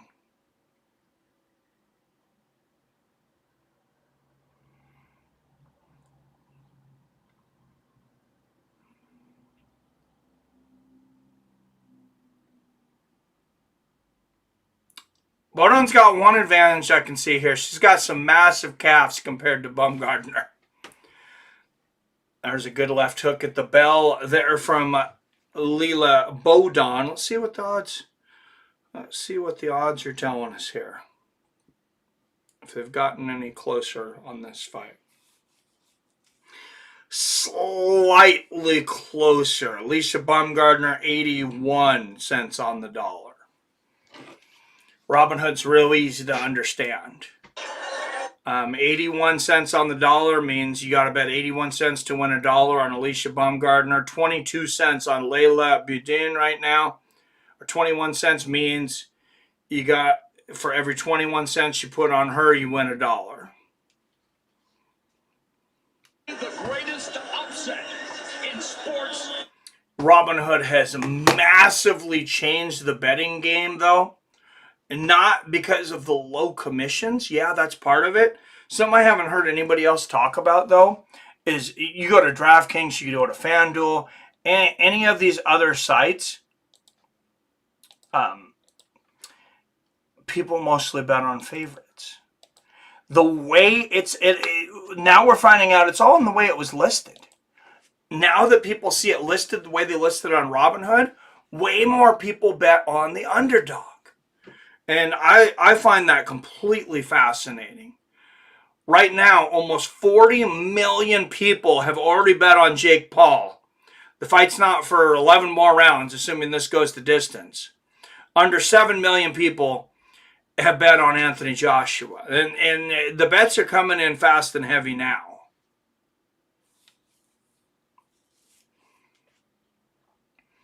Andrew Tate boxes tomorrow, by the way, for anybody that's interested, against Chase Demore. For some reason, I thought he was on this card.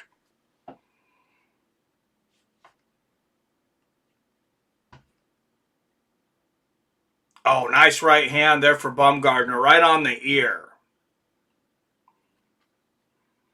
Oh, Baumgartner right back to an 86. I should have bet on her at 81.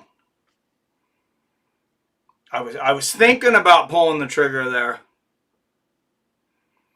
Bitches, yup, they have that grudge holding gene, I'm pretty sure. Smash your like button, share the stream, slap your granny, it's fight night. I didn't hit the like until probably an hour ago. I totally forgot. Getting old. Let's prank call PBR Street. No, I would, but he might be sleeping. He works a lot. Got Tony Ferguson tomorrow versus can't remember. Tony Ferguson's fighting tomorrow too? 90% of bets on DraftKings have been on Jake Paul. If he wins, DraftKings loses $100 million. Oh, that's another good reason to bet Anthony Joshua. Because they're not going to, I don't think they're going to let that happen. Well, I already have I already got $20 on Joshua. I said I'll wait to see if we get better odds. We probably won't, but I'll still wait it out. And Boudin pushing Bumgardner into the ropes. This is not exactly a blowout. Just two punches thrown and 2 punches landed separate these women after almost 2 rounds.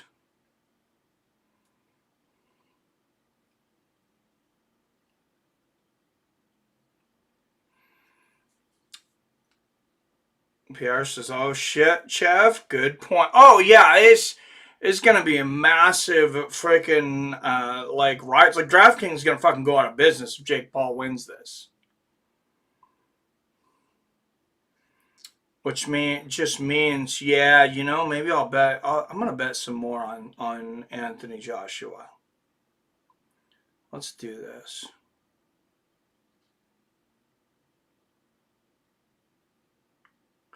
All right, I'm putting another $40 on Anthony Joshua. There's Bert Kreischer.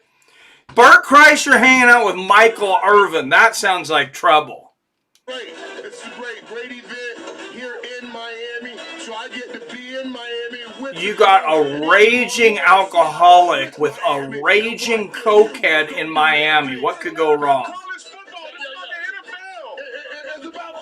Are they sharing this woman in the middle here? You got 3 guys and 1 little lady. Where's Bert's wife?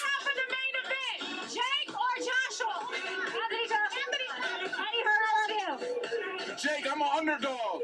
I'm not a cowboy. I'm a Bronco. I'm an underdog. There's so much greatness in this because Jake gets the chance to prove who he is, and Joshua has to stand up for the whole.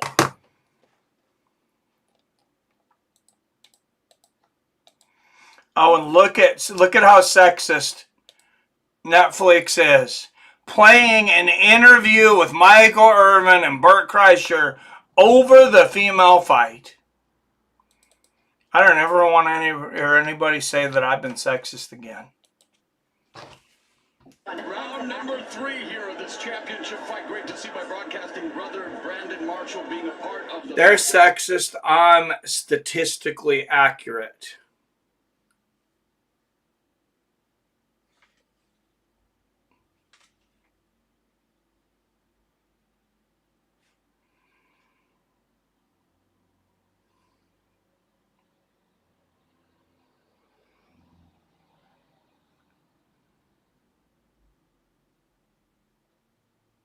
I'm going to win it again. Jason, your airport is going to make me, how much here?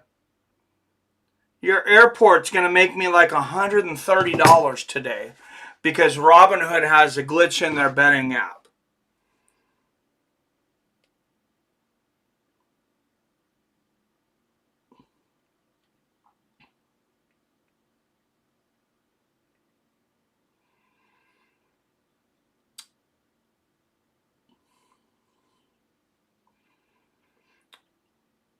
All right, guys, click the link down below. You got to get on Robinhood now. Not only are you going to get a free stock. You can sell that stock and bet it on sports if you want, you gambling degenerate. But click the link. You're going to get a stock worth between $500 and $200 just for pushing the button. And then in all 50 states, you can now bet on everything but sports, from sports to weather. Oh, great combination there by Bojan.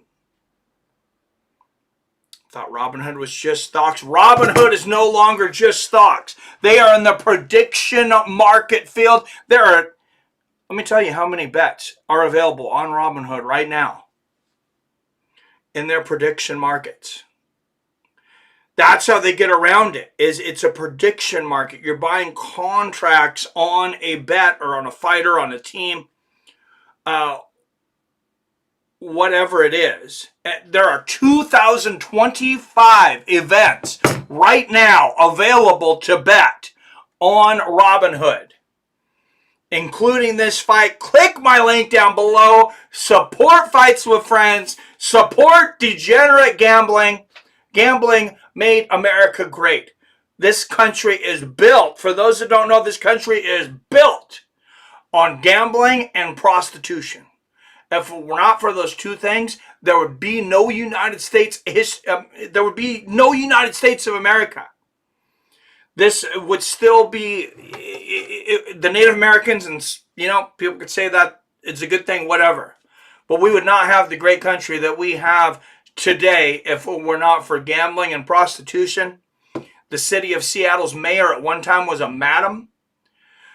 She formed the city. She brought all the money in there. You go on the Seattle Underground tour, you're going to learn all about it. And there was plenty of gambling going on too. So, you can be as ethically balanced as you want, or whatever you want to call it. You're living in a country that was built on gambling and prostitution. So do the American thing, brother, and click that link. Get on Robinhood and bet your ass some weather.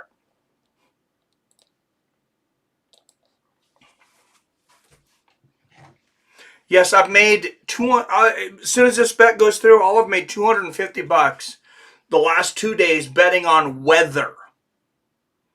And we have a small crew. Don't everybody share this. Use it for yourself. I'm going to explain to you how to make money on weather. Oh, what a left hook and a right hand there from Baumgartner. I'm gonna pay attention to the fight right now. After the fight, here's something to look forward to. I got a rap for everybody that didn't hear it before, and I'm going to tell you how to make money betting on weather.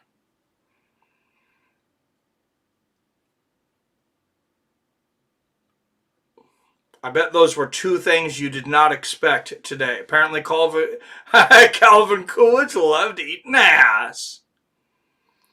I thought Robinhood was just stocks. Do I get a Bitcoin?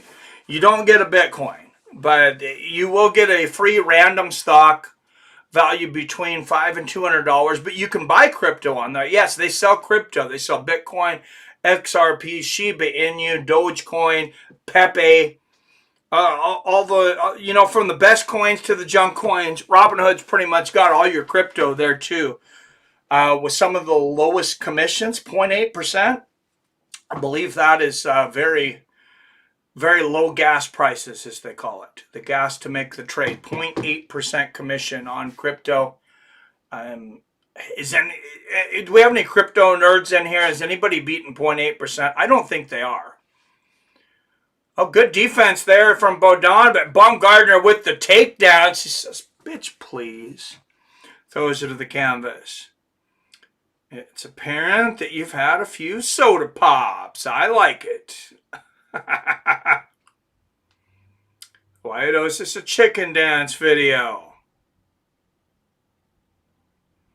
He'll get it eventually, but he may not come in tonight. Oh, it says he's active 11 hours ago.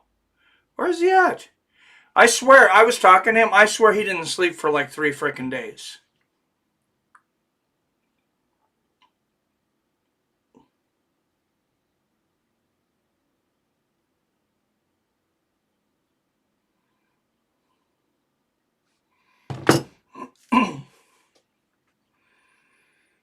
Good shot to the body there from Baumgartner. This is a boring ass fight though, guys. It's not because it's a female fight. There's plenty of boring guys fight, but this fight is a boring ass fight right now.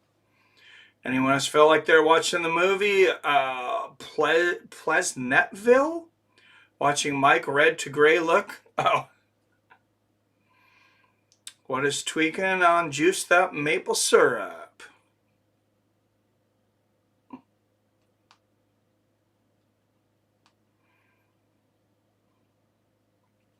All right, let's go in the corner of Baumgartner. Tell her to be entertaining. That's what I want to hear from her corner right now. Be entertaining, bitch. Chop a little bit more. At the same time, remember this. You're looking too hot that round. People signed up for Netflix for this shit.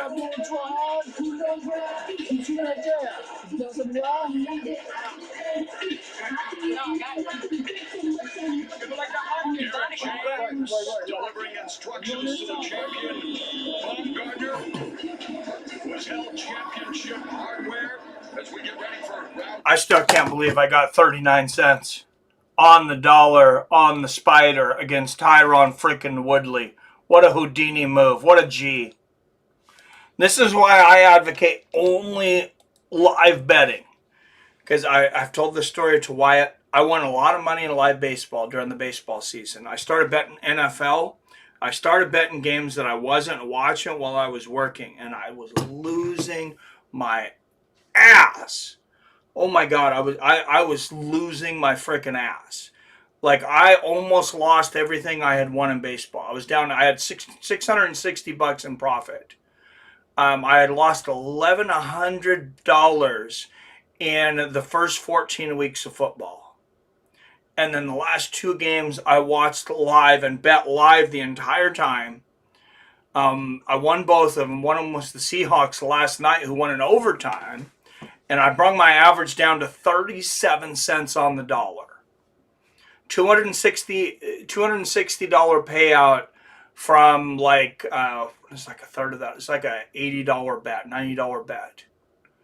Good combination there from Bowden. This is the co-main event. Yes, I did live bet on the Seahawks last night. What about that 2-point conversion? The greatest 2-point conversion of all time, huh, Billy? Did you watch that? That was wild. All right. With Dawn's throwing some low blows there. She's already got a black eye. Did she have that when she came in here? There's a good left hook from Bumgardner. Oh, we're almost halfway through the fight, actually. Good right uppercut there from Bum.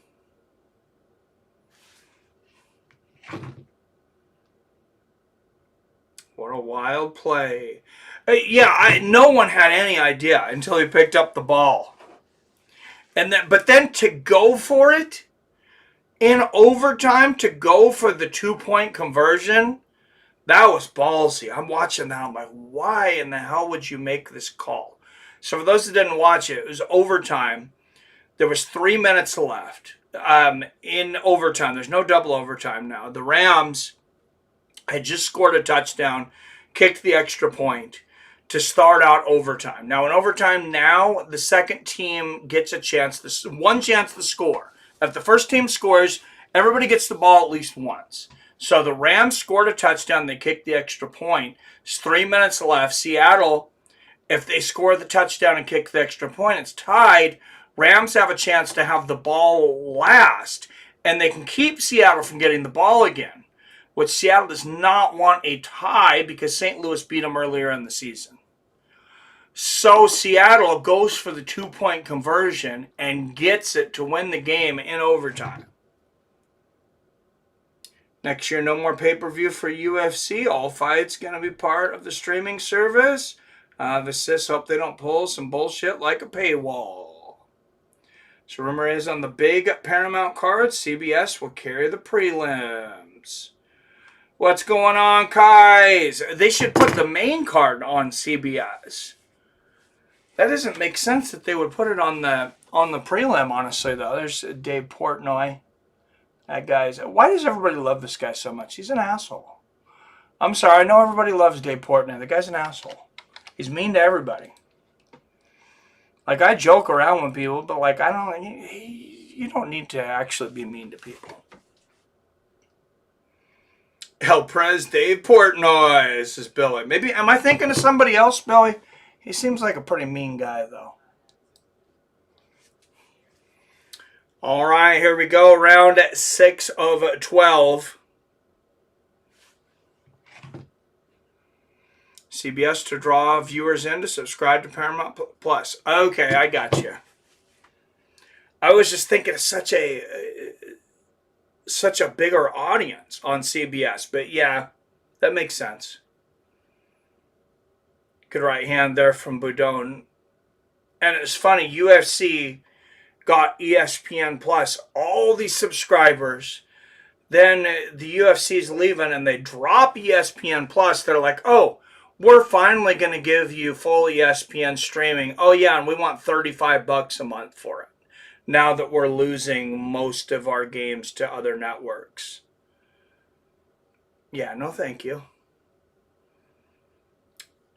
Good right hand there from Baumgartner. A little bit of tie up against the ropes. 2 minutes left in the 6.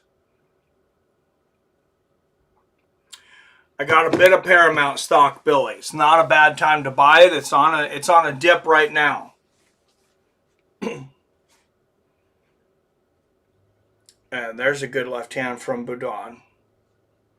I don't know if you've been paying attention to it, but Paramount Plus is also trying to beat Netflix out to buy Warner Brothers and HBO. Good left hook there from Boudon.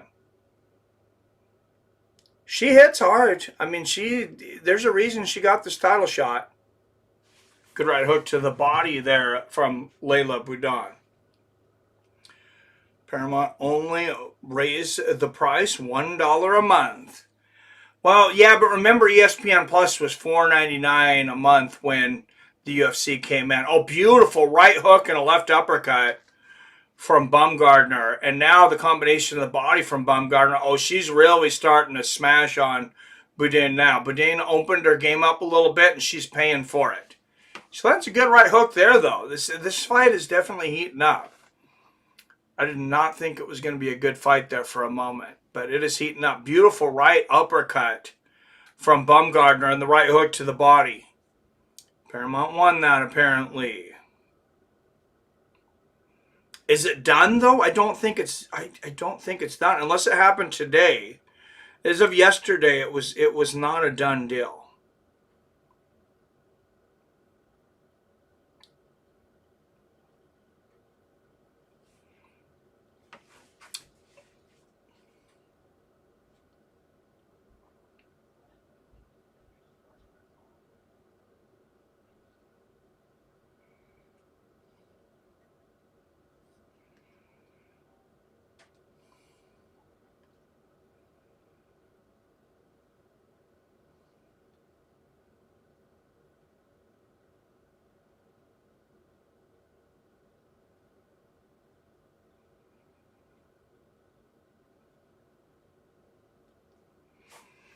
All right, let's go into the corner here of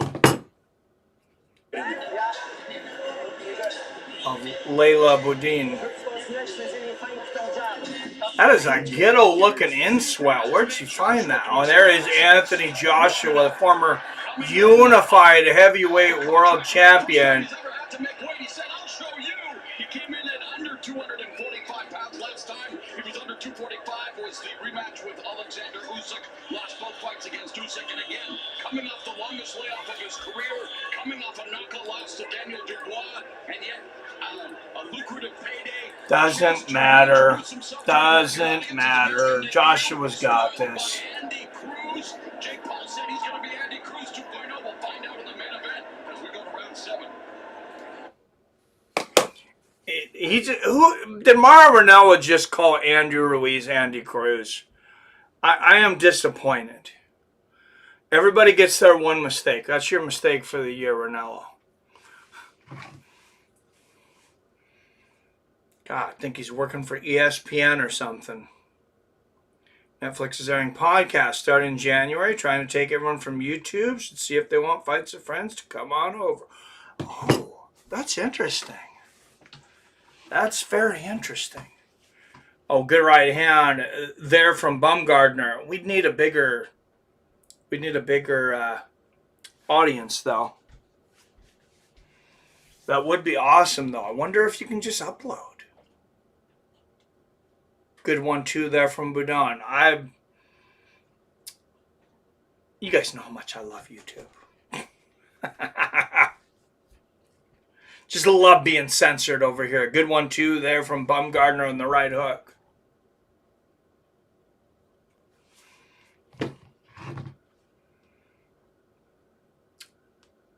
Yeah, that would be, I wonder how it's going to work.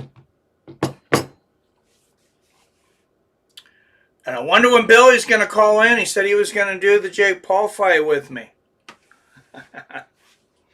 But mum's the word. Oh, good right hook to the body there from Baumgartner. What's up at Purple Pleak? Hey, man, I hope Jake gets knocked out. Yes, sir. What's going on, Purple Pleak? Stick around, brother. You've just joined the funnest community on YouTube. Yeah, I hope so too, though, man. What is going on with Jake Paul's little Dollar General Hulk Hogan theatrics this week? Oh, big right hook there from Bumgardner, and Boudouin holds on.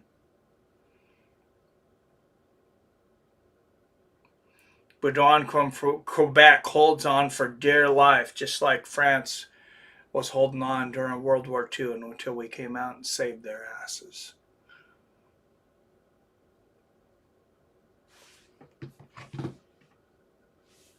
Billy probably drunk. Billy don't drink.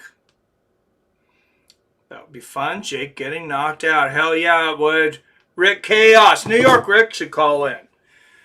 This guy's got some opinion. I talk to him on the phone all the time. He's got his own YouTube channel. Rick, you don't ever call in, man. Should do a poll on how many ads main event will go. That's a good one. Oh, I forgot to do a poll for this one. Was that a knockdown? Yes, it was. Jesus, Boudouin's face looks like she got ran over by a lawnmower. 2:59 of the 7th round. Boudouin goes down.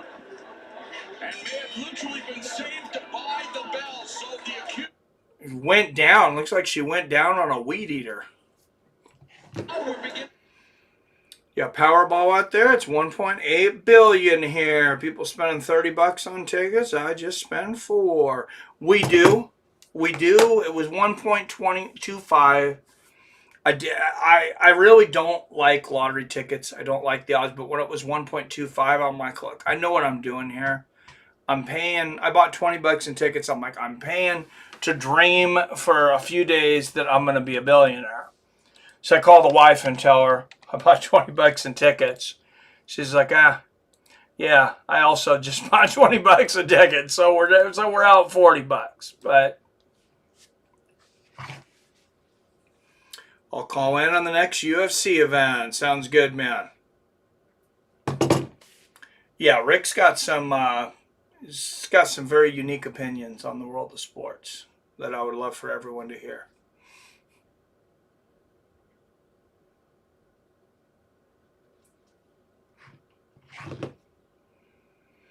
Frank says, the only way to gamble is at the Arab store. Legal video poker. Nope, you can gamble on Robinhood, brother.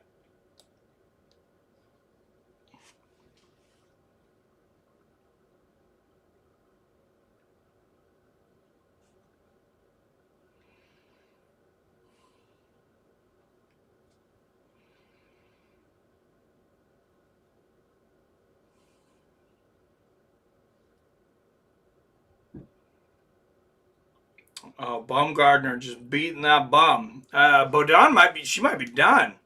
Her nose is bleeding. She looks like she wants to give up. Good left hand to the body there from Bumgardner. I wonder if we'll get more knockouts in women's boxing, though, now that they're switching to 3-minute rounds. And there is the link. And Rick Chaos with the super chat. Thank you, sir.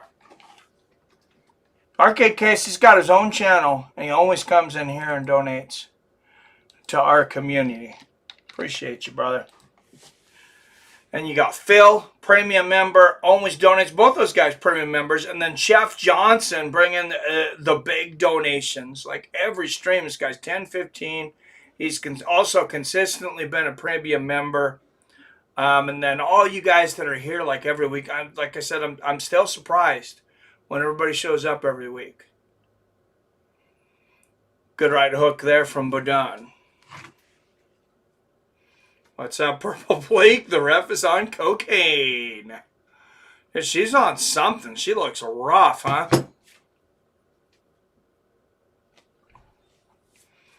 Oh, good right hook to the body there from Bumgardner, and the right hook upstairs. There's a good right hand from Boudin. And a solid overhand right from Layla Boudin. When I won Powerball, party at T. Phil's house. So here's how you play the lottery in the Powerball is you find people and call me exploitive. Everybody knows this. But you find people at work, that their payday's coming up. And they are some lottery gambling degenerates. And they just think they're going to get the $1 billion. But it's somebody that's going to pay you back. So they're good for it. So you don't buy the lottery tickets. You lend them $20. You lend them $40. Whatever it is they want to put on a lottery. You lend it to them. You're going to get the money back. But if they win, you just lent them however much money. Do the math. And Chef Johnson says, because of all of us. Thank you. Us Catholics don't gamble. Anything I don't want to do, you tell people I'm Catholic. When I worked at Walmart, I was Muslim, so I didn't have to work Friday or Saturday. Oh, I love it. The thing in Walla Walla was Seventh-day Adventist. So there was, I grew up in, little city of Walla Walla, little prison town of Walla Walla. There was a smaller city next to it of about 5,000 people called College Place. And it was called College Place because basically there was a Seventh-day Adventist college there. And there was a couple churches. And to begin with, it was pretty much an only Seventh-day Adventist community. So people got wise to that in Walla Walla, though. All of a sudden, everybody's a Seventh-day Adventist. I got to have Saturdays off. I'm a Seventh-day Adventist. Because I believe it was from when the sun goes down on Friday to when the sun goes down on Saturday. You cannot work. Shout out to our missing brothers, Greg Brimstone, Jim Pinhead, Bob. We remember you brothers. They will be back. Also shout out Dean Hamper. Yes, sir. And I hope Wyatt's okay. Hope that paramedic's close to the ring, because if AJ hits him properly, he could die. Yes, he does. And stick around. Like I said, if you didn't hear my little rap about what's going to happen to Jake Paul, I did have an Anderson Silva line in there, and that was just a little bit of future telling. But I'll give you that to you guys after this fight. Good left hand there from Boudouin.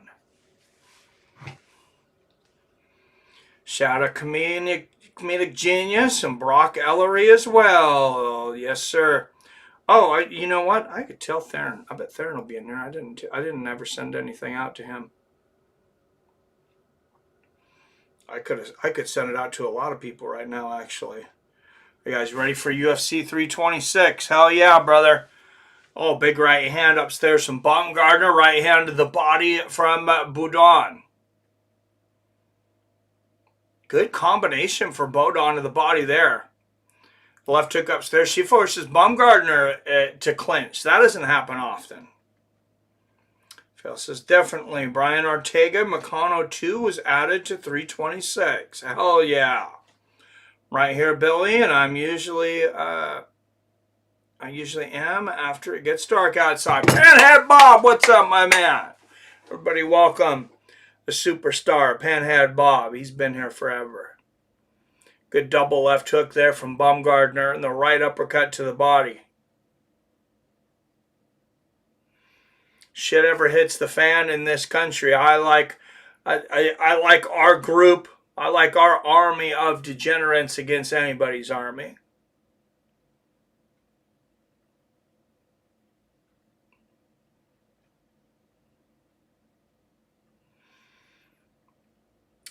Good left hook there from Bo Gardner and a straight left. I don't care if some of us are older or whatever. We've seen some shit. Everybody. Feels like something everybody in here has got in common. So we've all seen some shit. I don't think there's any sheltered people in this crowd. Good left hand there from Baumgartner. Combination from Boudouin. I think I pronounced her name about 13 different ways now. Oh, good combination from Baumgartner, but a great overhand right and the straight left behind it from Layla Boudon. I don't usually participate in the chat because I can't resist the temptation to say really stupid shit. We all say, hey, this is the place to come and say stupid shit. Hey, I do it for 4 hours, so you just make me feel better about myself.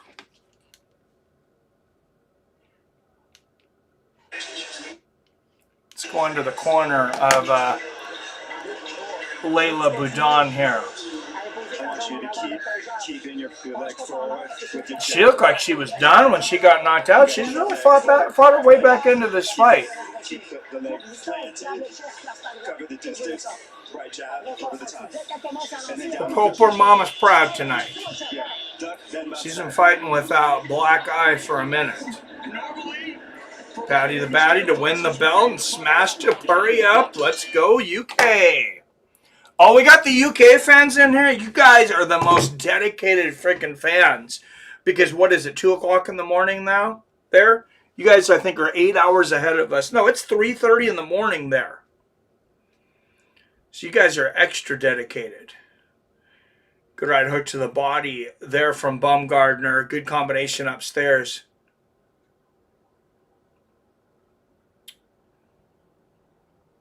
Yeah, this is the most competitive 89-81 fight through 9 rounds that you're going to see. Because there's been a lot of competitive rounds here, but Baumgartner's won all but one of them.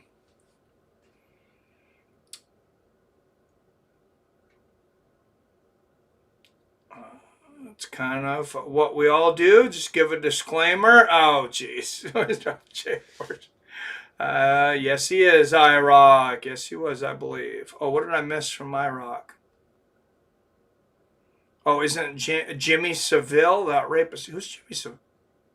Never heard of that name. Can't root for a Liverpool fan. I'm Gaethje all the way yanked. Kids 2 hours. 3:33 a.m. Damn, the ultimate witching hour over there.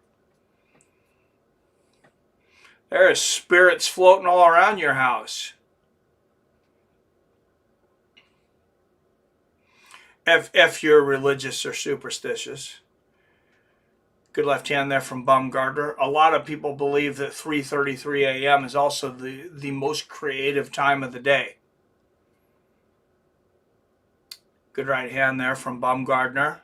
And there's the straight left. I mean, she has looked like a boxing Da Vinci tonight. Good right hook there from Boudon. Boudon coming into this undefeated. I mean, you can't make much of a better showing for yourself in a fight where you've probably lost all but 1 round than Boudon has, for what it's worth. Good straight right and a left hook to the body for Boudon. There's a beautiful left hook upstairs for Boudon. She's going for broke. Unfortunately, she's not a power puncher, though. She's only got 2 knockouts. Good right hand and a left hook from Baumgartner.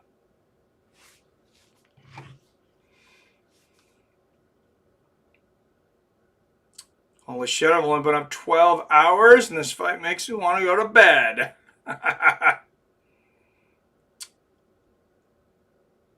Electrotherapy is better to get it out here. Oh, it is better to get it out here. Okay, can't blame UK fans, I mean.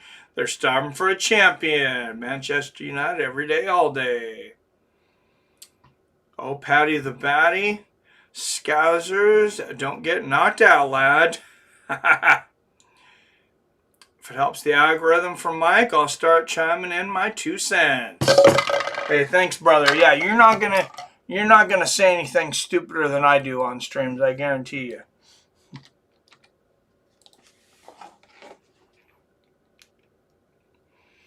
Snoop's holiday halftime party, huh? On Christmas Game Day Netflix. Alright. I will be at I might have to bring my username and password. I'll be over at my sister's place with the nephews. Most likely on Christmas. I think roads permitting. I don't know if you guys know, but like our entire half of the state is flooding. The island next to me, EB Island, has been evacuated for like a friggin' week.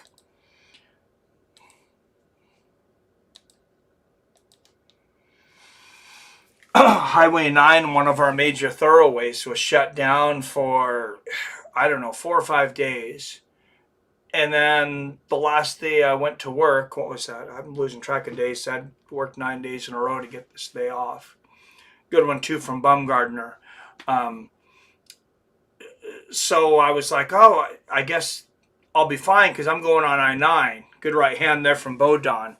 And I start going to work, and the major thoroughway, the major street to get to I-5, that street's closed down. So I finally got there, but I had to go all around hell and back. I thought Epstein was the England Epstein. What? Who did Tom beat to win that belt again? Never got caught. It didn't come out that he was a pedo until after he died, I think. Jimmy Seville? Yeah, I don't know who that is. Didn't know you're a soccer fan, Billy, who kept ducking Tom for months and months again. Yeah. Yeah, and he beat Curtis Blades for the interim belt, right? Which should have been for the undisputed. You can't fault Tom for the fact that, John Jones refused to fight for 2 frickin' years.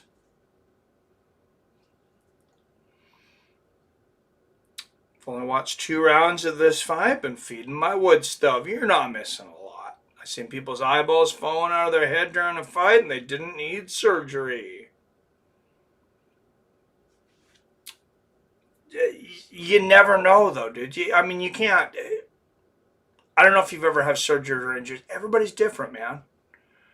Oh, good. Right hook, left hook to the body, and uppercut. And there's a great overhand right from Boudin. They're really going back and forth at it now. Now's not a bad time to tune back into this fight if you tuned out. That was a great right hook from Boudin. I think she won the last round. She's definitely winning this round. Yeah, she's going for brutal body shots from Layla Boudin. And Bumgardner is gassing. It's a good thing for her it's the 11th round because the champion is gassing.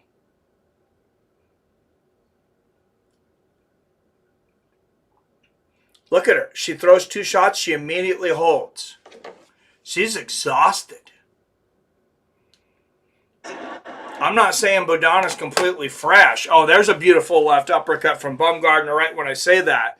But she's definitely fighting in spurts now.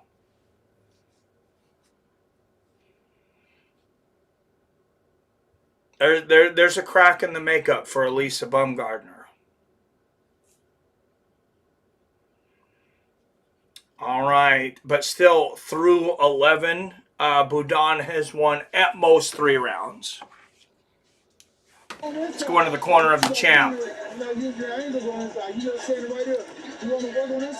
And she might have been holding on to Boudin to hold a little bit for this 12th round. Whether that is to go for a knockout or to just make sure she survives, I guess we're about to see. 2 hits and then swing. Huge football fan, I rock. Don't chat utter nonsense. The MMA fighter has had their eye ripped out. Carried on. Hey, let's not call. You're new here. Let's not call Mr. Arcade Chaos. He's a kind of royalty here. Fool. I told that woman I would be there by 9. I'm not going to make it if this is taking forever. Go get it. Go get it, Billy. We'll understand. Brothers, you got to eat, brother. It's straight right and a left hook there from Bumgardner. Man, it's not meant to live on bread alone. That is biblical.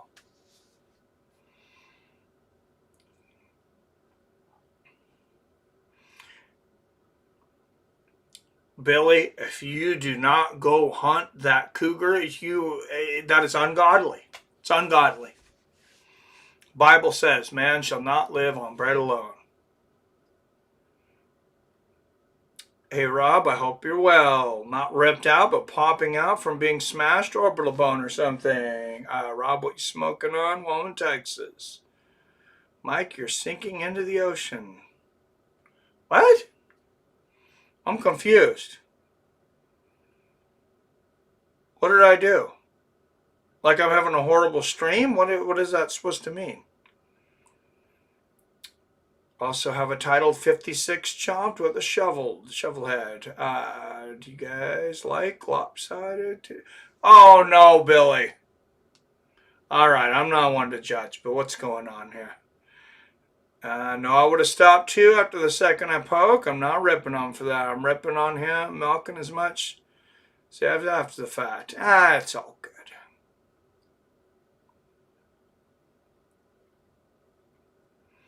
One eye blind just to get knocked out. It's stupid. Move east, Mike. The west is sinking.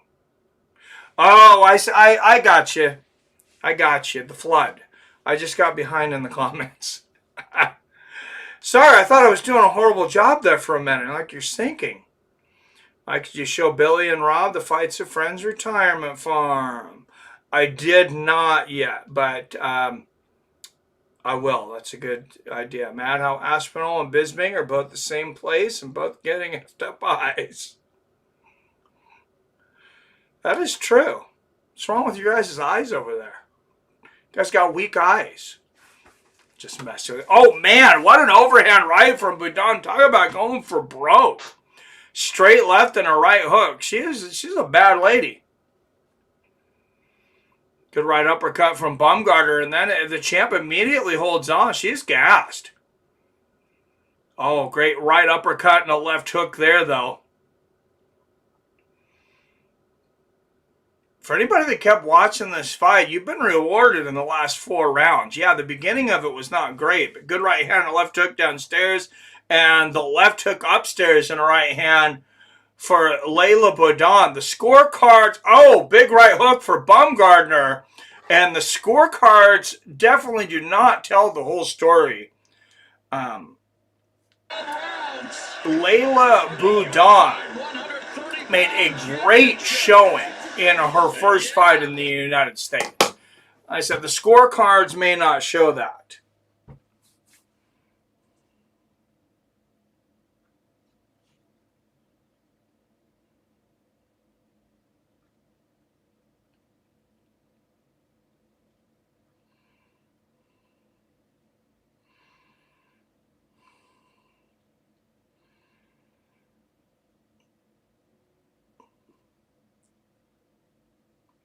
All right, give me a second here, guys.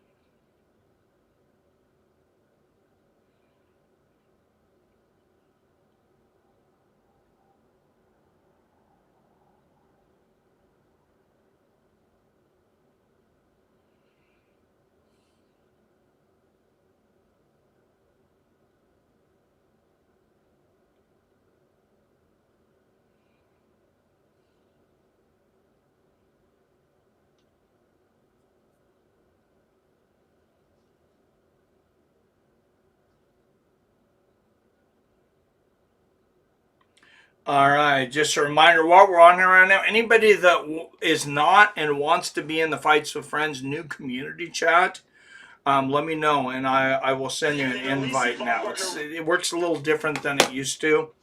You're not automatically in the chat if you're part of the group, which is dumb, but I didn't do it. They did. Regardless of the eye pokes, I think you would have lost that fight. I'm not so sure. But, I mean, Gon was doing better than I thought he would. I will say that. Yeah, it's pretty effed up, Purple. What's up with that? I had a certain respect for Bisbing that I don't have for Tommy. I don't know why. Well, Tommy's new to the scene. And then John was talking all this shit about him. I'm leaving Oregon. The state sucks balls. We go to the judges' scorecards for the official decision. Judges yeah, what happened to you guys over there? See it, 117 to 110. Well, Judge Stephen Weisfeld sees it, 118 to 109, declaring your winner by unanimous decision. And still, the unified. Hey, Layla Boudin, she has nothing to be ashamed of. She got knocked down. She got back up. She fought with one of the best female fighters in the world, 2 black eyes, and she did not stop winning. She did not stop looking to win this fight until the final bell. And you cannot say that about every fighter nowadays. For 36 minutes, she continued to swing overhand shots. You look at the total punches landed, 158 to 98. You can say that's a whooping, but Baumgartner outlanded Boudin by 60 strikes. Let me remind you that Evander Holyfield fought against Lennox Lewis in a fight that was once declared a draw when Lennox Lewis landed 100 more punches than Evander Holyfield. Spectacular and dominant performance. You told us on Wednesday in July. You cannot live on bread. Cannot live on bread. Shall not. I first want to say thank you to my Lord, Savior Christ. Either way, it's been an emotional roller coaster. I'm pretty sure God just told Billy to go get laid. And I give myself that's the message that God's given me. It was so emotional. To tell Billy. Main event up next. I'm in New York. You stay in the mountains. Keep away from the bullshit. It's pretty good. Let's go, Jake. Time to shock the world. Yeah, that's a good place where you're at, Phil. Is it odd that Wyatt is missing and this Canada chick fights? Very particular indeed. Aside from some of the laws and the tax is a bitch. What's up, Firefighter Gypsy in the house? One of the original superstars of Fights of Friends. What's going on, Firefighter Gypsy? Hey, I'm just having a good time. Like I said, once again, surprised that 20 people or 20-some people or whatever have showed up to listen to me talk over fights. Chaos, it's time to shock my bank account. You put some money on. Did you put some money on Paul? Was that what you were saying, Chef? Jake is about to sign his death warrant. Let's go, AJ. Haha, the pay-per-view has ads. I'd be pissed paying for that on top of the cost. Oh, it's not a pay-per-view, though. If you have Netflix, you get it. Yeah, you have to have Netflix, but other than that, I didn't pay for this on pay-per-view. I'm just watching it on Netflix. What's up, First Last, by the way? Welcome. Welcome back, brother. Well, you got to pay for that also. Yeah, I pay for Paramount Plus and I get freaking ads on everything. Might give us our wins on the overall record. Oh, yes. Yes, sir. You guys won the last 2. Thanks for the reminder. Back in the winner's circle. And we did do the poll earlier for Paul and Joshua, but if you voted early, let's do it again because there's a lot more people in here now than there was then. I don't even want to take the time to go to the restroom right now, guys, because I don't want to lose anybody. I'm excited. I'm excited to see Jake Paul get his comeuppance. This is like that punk in high school that just talks so much smack, and finally the teachers aren't around. They look the other way, and you're meeting by the red barn, and all the other kids are in a circle covering the view from the school on the hill so the teachers can't see what's about to go down. At least that's the way it was at my school. I visited that red barn more than your average student.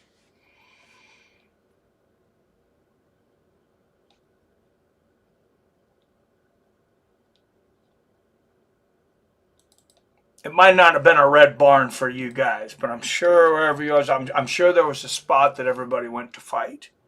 Shit, we might get to 140 wins before we get to 101 losses. Mr. Kagan. I have questions. Of course you do. Do you remember the first Anthony Joshua that showed up to fight Francis Ngannou? The first one? You mean the one that knocked out Ngannou like immediately?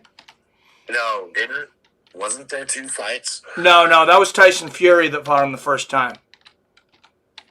That was Tyson Fury that Ngannou almost beat. There was a fight I saw Anthony Joshua in where it looked like he forgot where he was at. Andy Ruiz.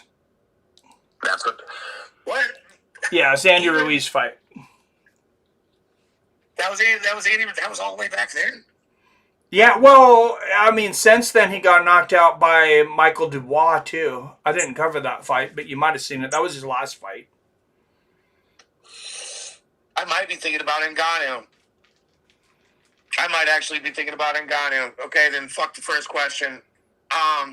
If Jake Paul, air quote, somehow makes it to a decision or knocks out Anthony Joshua, who's putting a sword through their TV? Because I am. The CEO of DraftKings, because they just missed their quarter by $1 billion. Holy Jesus Christ! Did you know how much money is being bet? There is. Let me look it up. What it is on Robinhood, and this is just a very, very small market compared to DraftKings. They're very new in the prediction markets. The last time I looked, it was over 40 million that was bet just on Jake Paul. Okay, prediction markets, boxing.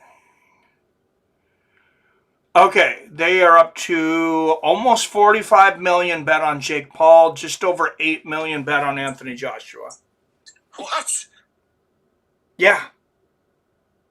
So people think that Jake Paul are going to beat Anthony Joshua.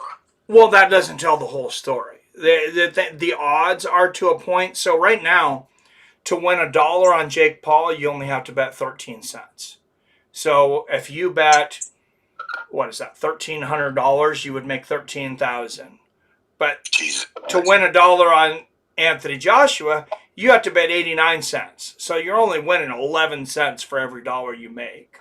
So that's why it just doesn't. There's just not a lot of money to be made on Joshua. Okay. So all personal hate aside, which is what I do, I like to remove emotion from things and just judge people by the. That's the Jason Kagan we know. That is the Jason Keegan we know. So when somebody comes out with like crazy shit, I know that there's another reason. And anyways, so I don't think we can say that Mr. fucking Paul is a YouTuber, a Disney kid no more. Like, he actually moves around in there. He actually throws in there. He protects in there. I mean, we know the Tyson fight was bullshit. I wouldn't want to fight him for free in my backyard. If I was Anthony Joshua, I'd fight him with one arm behind my back. Yeah. But, I'm just a dumbass ex-con. Yeah. So what does he got? Does he got a puncher's chance? Does he have a legitimate boxer's chance? I mean, people talk about Anthony Joshua's chin, which, his chin is worse. Suspect. It is suspect, but it's not the worst chin ever. I think that's grossly over-exaggerated. You know what? Lennox Lewis got caught a few times, too, and Lennox went out cold.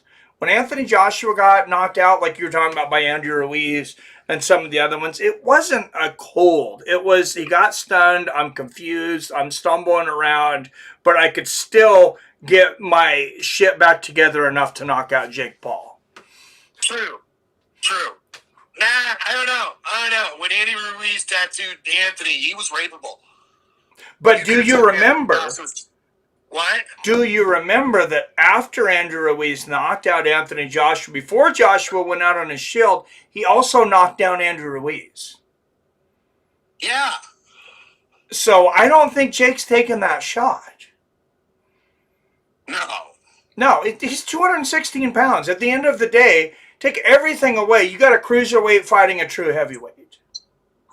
I don't know, you say words like cruiserweight, I start thinking about Roy Jones Jr. and fucking Jake's got a pretty thick neck. I hate Jake Paul. I hate the Paul brothers. Like I said, they've done nothing to redeem themselves. Like fucking Kim Kardashian, she freed innocent men off of death row, so she kind of gets a pass, right? Yeah, I give her a little more respect now. Yeah. Right. The Paul brothers are just, they're like the anti-fucking Tate brothers. You want to know what really bothers me about Jake Paul? Then probably no one would mention this, even the 10th thing. That he has two good eyes? No, he's got all this fucking money in the world. Why does he have such shitty tattoo jobs? Dude's got fucking hundreds of millions of dollars. He looks like he got tattooed at the fucking strip mall. That's the color. That's the culture of the youth, bro. I mean, Jesus. Actually, there is a culture out there of people that try to find ways to get what look like old school, like 1950s and 60s and 70s prison tattoos. Some things are just fucking better now, and tattoos are one of them. Yes, and hair products. Yes. Jake Paul also uses greatly.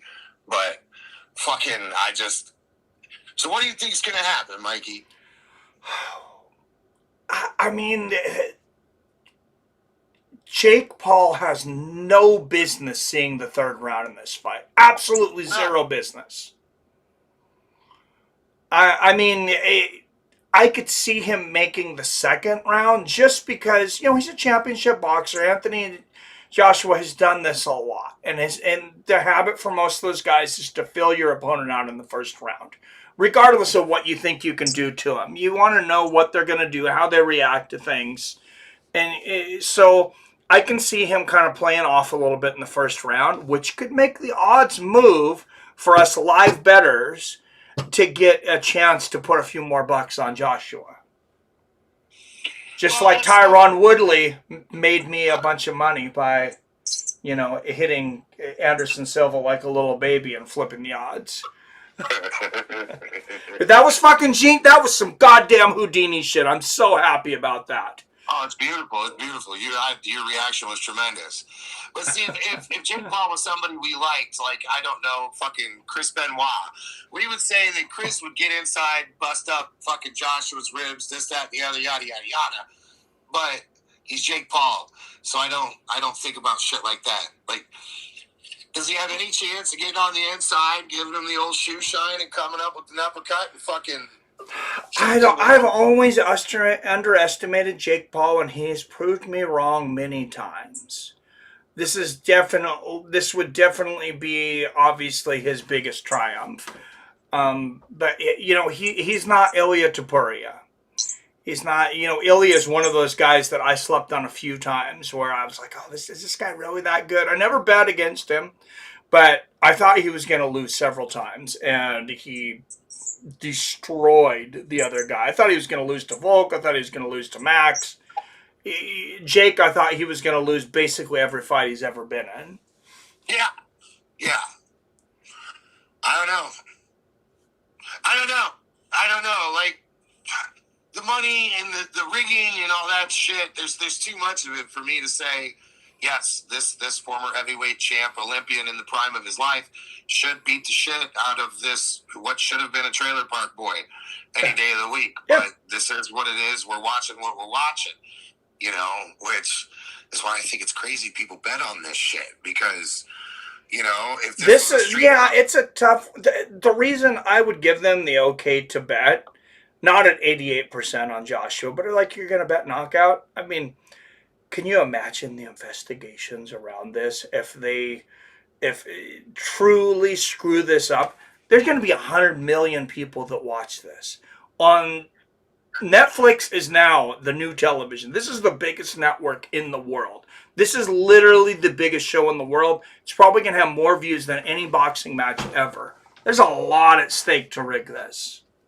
Well, brother, not to play devil's advocate, but for the last 3 to 5 years, we've seen people in the NBA and the NFL hold the door open for ball dribblers and for fucking runners and fucking receivers and shit. So you're not wrong. You're not wrong. There's been no fucking outrage. There's been no fan who lost his house on what should have been a sure thing that went on the field with a fucking shotgun and wanted somebody. I don't really want to talk about it because that's a good way to immediately get banned here. But I'll talk about it later. There has been, but it has not been widely publicized. Just Google NFL headquarters. I don't want to say any more because I will literally I will literally they will nuke my channel immediately. So that's all I'm going to say is NFL headquarters. Oh wait, that thing with that guy that went into the building, New York, I think. Yep. Oh, Billy's calling on the other line. Say no more. All right. All right. But I got my money on the black guy, right? All right, I'm with you. I'll talk to you, dog. All right, later. Okay, Bill, I will call you right back. I had to take my quick restroom break. I was about to go before Jason called. And I will call you back immediately. Actually, I will go get a beer after I pee, and then I will call you back.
All right, I am back. I was actually out of beer, so I had to go with this coffee and super schnapps. 100 proof peppermint schnapps is incredible. Highly recommended. Billy, what's up, brother? What's happening? Not much, man. Thanks for calling in. What odds do you give Jake Paul in this fight? What percentage of chance do you give him of winning? Like 10, 15? That's better than the odds. 10% is about the odds. Okay. Yeah. Check this out, bro. Yeah. I'm almost positive Jason's last name is pronounced Keegan. It is. He said it several times. I just keep mispronouncing it for some reason. Okay. You don't need to do that. Anyway, we're about to see Jake Paul go to sleep. Didn't want to cause any trouble, but shout out to the big booty bitches. I'm out. All right, Billy Hughes, everyone.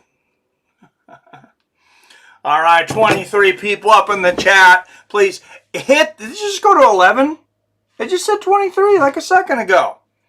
Call Billy back. You broke one of those cougars. Needs to know what to do. What does it say on you guys? It just said 23 watching and it flipped to 11. We didn't crash, did we?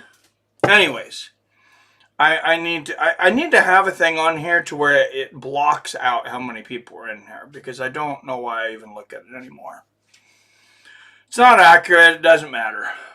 The people that I want in here are in here. It's tough. He's got a big right hand. If he can land that on Anthony Joshua, this guy said. Jake Paul is 216 pounds. Anthony Joshua, the professional heavyweight, former world champion of the year of the world, still very close to his prime, is 243 pounds. Do we really need to know anything more than everyone is looking forward to seeing Jake Paul get knocked out?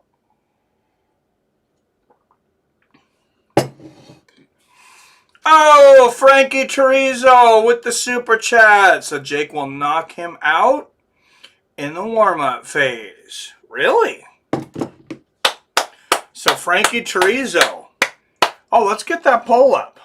Let's get that poll up for this one. We did have it earlier, but there weren't a lot of people in here. So something I'm going to start doing for numbers and different things is I'm going to start putting a poll up hours before an event. To leave the chat open for you guys, so you guys can talk amongst each other before the fight, before I start. For another thing, it definitely helps us out with the watch hours and views. But let's put this poll up here.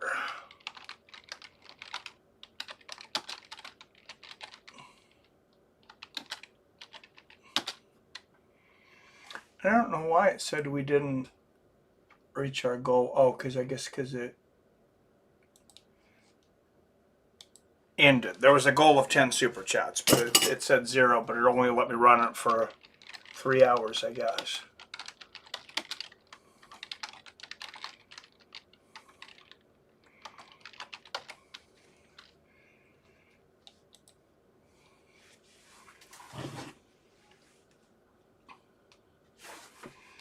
And Frankie Chorizo, thank you for the donation.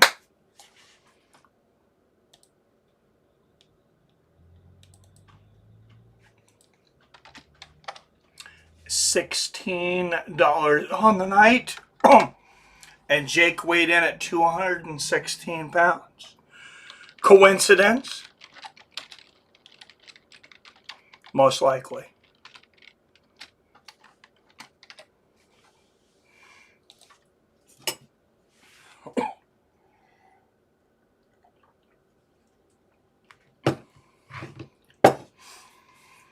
All right, Arcade Chaos. Rick Chaos now says, I think no matter what happens in this fight, Jake wins, because even if Jake loses, he kind of wins some respect for taking the fight. Yeah, I agree. And here's the thing. So I meant to talk about this earlier and I didn't. So big bonus of Jake taking this fight Anthony Joshua knocked Francis Ngannou down. I believe it was in the first round. He knocked him out and knocked him out in the second. Jake Paul has been trying to call Francis Ngannou out for a fight. Jake doesn't have to win this fight. If he can do better than Francis Ngannou did against Anthony Joshua, he gets the Ngannou fight.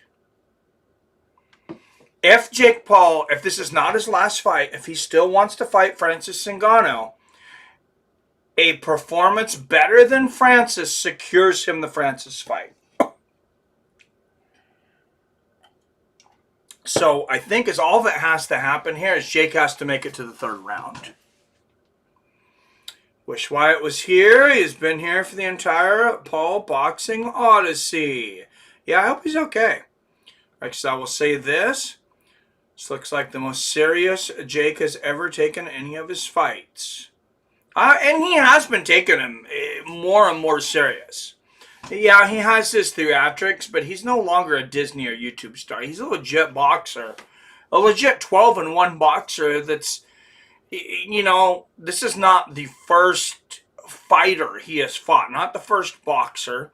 Yeah, he lost the fight to Tommy Fury. He's gotten quite a bit better since then, but that was a very competitive fight in the Middle East, which everybody struggles to fight there. It's so draining on your body. I can't believe he took that fight there. But when I said, okay, this guy is really good, is when he beat Anderson Silva. I know Anderson Silva is old, but you've seen him tonight. You've seen how stupid he made Tyron Woodley look. Like, that is how much better Jake Paul's gotten. I did not think he was going to beat Anderson Silva. He knocked Anderson Silva down. Yes, it's an older Anderson Silva, but I gained a lot more respect for him, and I was like, hey, this guy's a real boxer. If you can beat Anderson Silva, you're a real boxer. This guy beat Julio Cesar Chavez Jr., a former world champion. Anderson Silva did in boxing convincingly.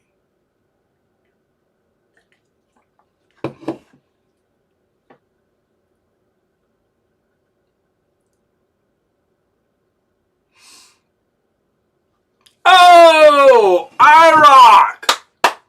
You rock with the $10 super chat. Says, Merry Christmas, Mike. Thanks for doing this consistently. It's really cool to know I'll have a group of people to watch the fights with, even if it's virtual. Love you, Fight Fam. Shout out to iRock. Everybody pay some respect. 2 $10 donations tonight. So, Chef Johnson, iRock, Frankie Trezo, Arcade Chaos, Phil D. Rowe, all the regulars in here representing. Fun night of fights. Shaggy in the crowd, he's a fight fan.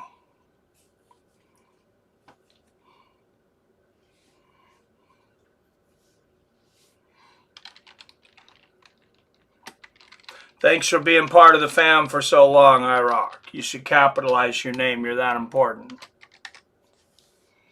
Rick Ross in the crowd. I don't know who this Bella Bajaria lady is. But I guess she's supposed to be somebody important too. I don't know this Benny Safdie guy or whatever either. You guys might know who he is. I don't know who a lot of celebrities are anymore.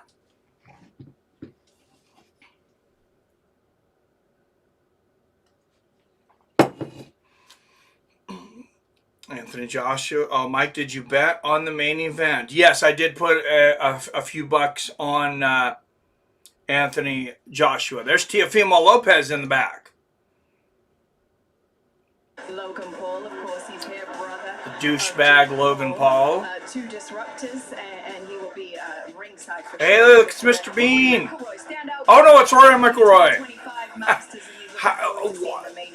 Roy, I don't know what Rory McIlroy has been drinking, but he is looking more and more like Mr. Bean every day. He's going to be in D.C. with Netflix on Christmas Day for the Commanders against the Cowboys. And Juan Soto also in the house, player of the New York Nets, 2019 World Series champion. So, wow. let's keep it moving. She said he plays for the New York Nets, the 2019 World Series champion. I thought ESPN was bad. This is horrible. Wow, these people really do not need to know sports. I am not in fear of being out of a job anytime soon.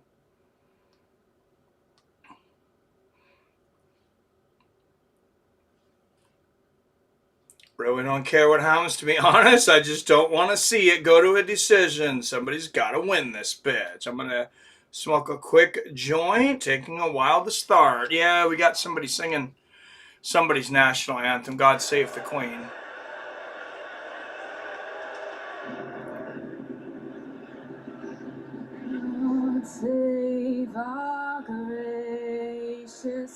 All right, UK. I don't know if you're still in here, Purple. But this girl looks like she came straight from Epstein Island. She's still allowed to sing the national anthem, but she does not get to wear a dress that short in the United States. Maybe she's older than she looks. Who would have thought Jake Paul brings people together? Hey, brings people together to hate on Jake Paul.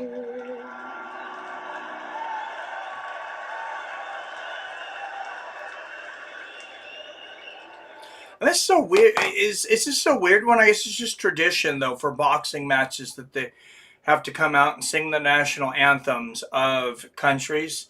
They're going to do that in the UFC. I guess you do it before baseball games. What do they do before football games? They pledge allegiance, right?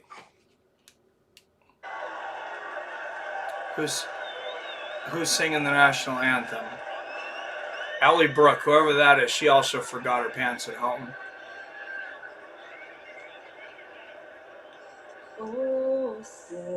At least she looks like she's of age. Smoking them tweeds. These boxing matches always take forever to start. The walkouts are as long as the fights. Yeah, the walkouts might definitely be longer than the fight this time. And, you know, let me say something good about Jake Paul for a minute. And I honestly, since I've been watching him, I have a few good things to say about him that I never thought I would be saying. He's brought young people to boxing. He has made young people care about boxing. He has made more mainstream people care about boxing, even if they don't follow him on Instagram or whatever it is.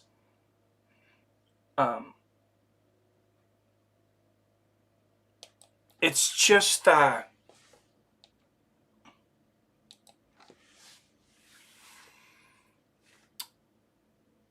it's just brought people over that aren't even Jake Paul fans. It gets it into the ethos and in front of more eyeballs. And now here we are on Netflix. She's killing this anthem. Hell yeah, USA.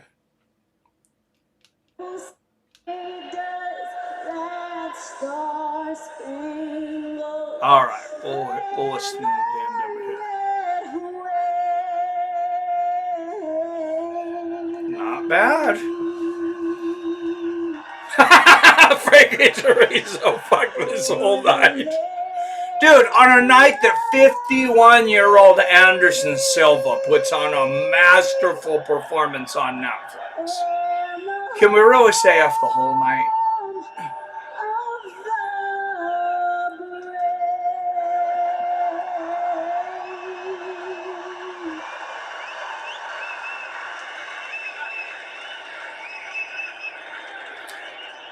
Still think that Sleepy McGregor chain was funny as hell.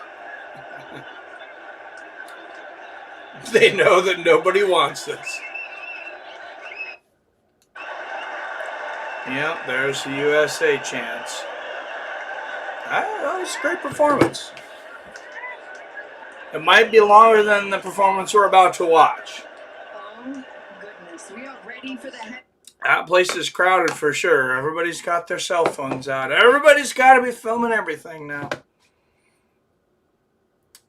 You know what? Let somebody else film it. They're going to upload it to Netflix. If you paid however many $1,000 to be in the front row, here's an idea. Maybe live in the moment. But Anthony Joshua, 8 years older at 36 years old, 5 inches taller at 6'6". He'll have a 6-inch reach advantage, and he weighs 27 pounds more than Jake at 243.4. And I wrote a rap for this. Don't judge me too much. I did it in like 10, 15 minutes. But I started with it. So it has an Anderson Silva thing in there, but not that many people were in at the time. Not an exhibition, they put at the top. 8 rounds, 3 minutes per round, 10-ounce gloves. Fights with friends, back at it with funky style. Trailblaze into the future like a young Rick Carlisle. 50 Cent popping pence with a gap-toothed smile. The crew is here, cheer for the main event. Jake Paul ain't escaping without a damn dent. Will we go in the first or maybe last 3? I'll say this, if I was you, I wouldn't go pee. Stay glued to your seat, because you might just miss when AJ drops the hammer like a death angel kiss. Cover Logan in blood so the groupies are convinced this is a crime scene now. Don't leave no evidence. The Spider is back here to steal the show, but did someone tell Netflix he's 51 years old? Tyron Woodley coming in smelling skanker than mold. But he Hollywood now, so he does as he's told. AJ tipping the scale at 240. He gonna split your spleen. Bet your left nut, he's got the gasoline to end the fight anytime. Yeah, he's lean and mean. Paul coming in pretty at sweet 216. Oiled up like Diddy with the Vaseline. But tonight, this Disney star's gonna die in the ring.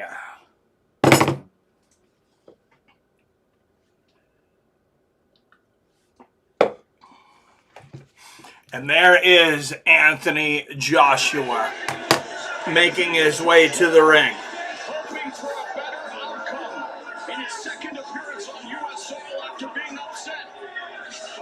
If you don't hate that, I will start to do raps for every event. If you hate it, let me know and be honest.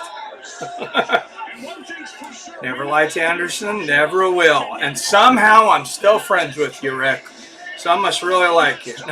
Anderson needs some competition. He's an okay boxer. He's not beating up, punching back like Woodley.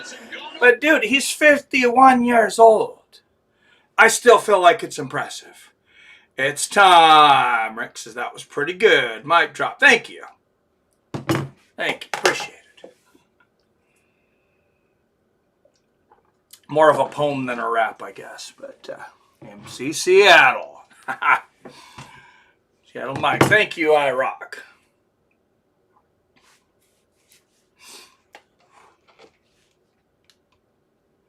All right, there is Anthony Joshua.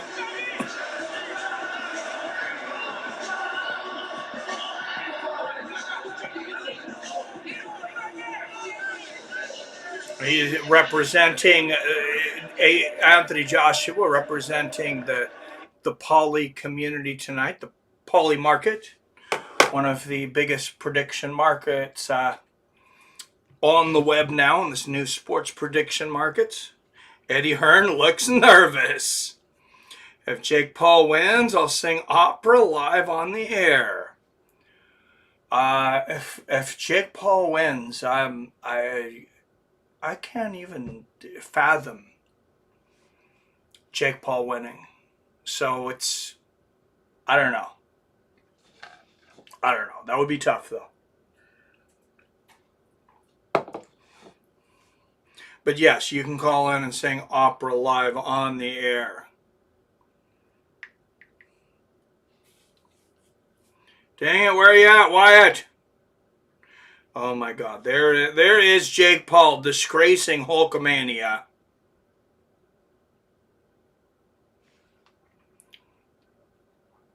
Let's go, Jakes for chaos. Are you really rooting for Jake? All right.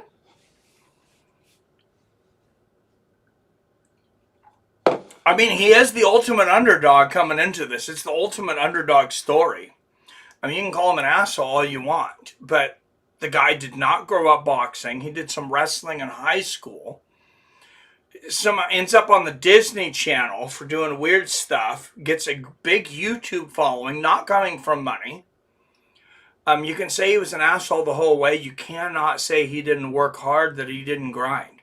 This guy is one of the hardest workers in boxing. And, I mean, you can't argue that. To come from where he was a few years ago when he started boxing, and now here he is on Netflix fighting the former undisputed heavyweight champion of the world at 36. Look at the people he's managed to get into the ring. It's from Ben Askren. He fought Nate Robinson, who is an NBA guy. That brings over maybe some NBA people.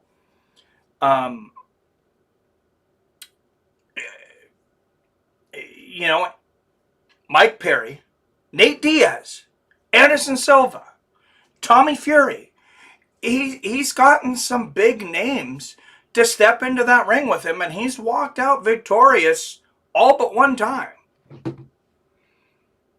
Oh, the snitch, and that's part of the gimmick. No, he isn't going out to Hulk. Oh, is he seriously? Oh, this is disgraceful. A Christmas miracle in Miami. No, I just hear the rap, but yeah, he's got the whole Hulkamania jacket on. That's disgraceful.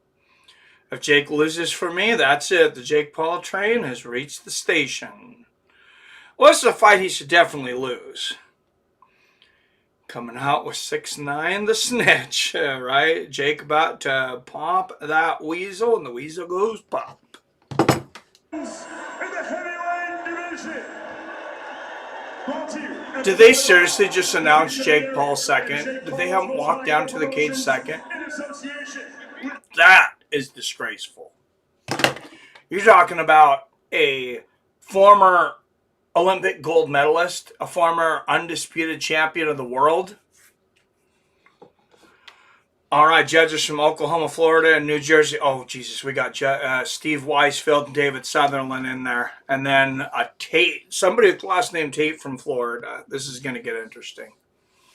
Referee's name is Christopher Young. Yeah, I've seen this guy very little. All right, guys, what's the polls say? What say the polls? 83% Joshua, 17% Paul. All right, we're going to end the polls. All right, five fans. From Miami, Florida versus Seattle, Washington. 8 rounds of boxing. Let's fucking go! Out of the blue corner, out of Watford, England, with a record of 28 wins, 4 knockouts, 25 of those wins coming by big knockouts, presenting the 2012 Olympic heavyweight gold medalist and the former undisputed heavyweight champion of the world, Anthony Joshua. Netflix is solid. Is anyone watching this on Netflix? Any dropouts? Knock on wood, there has not been so much as a tiny glitch. Oh, they've got this down. 2-3 events, and they're the kings of streaming. They're doing it better than anyone now.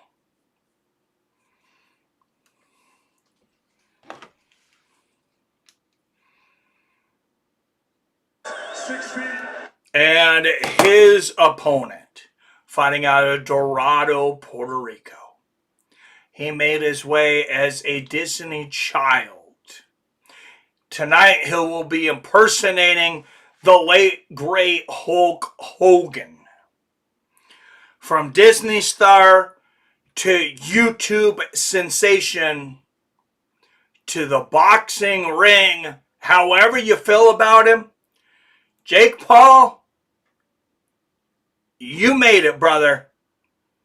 With a record of 12 wins against just one defeat, 7 of those wins coming by way of knockout.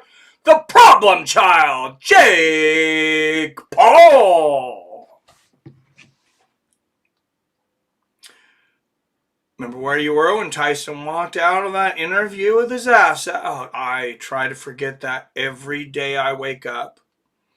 I thought it was funny when Anthony tried to snatch Jake's chain. I missed that.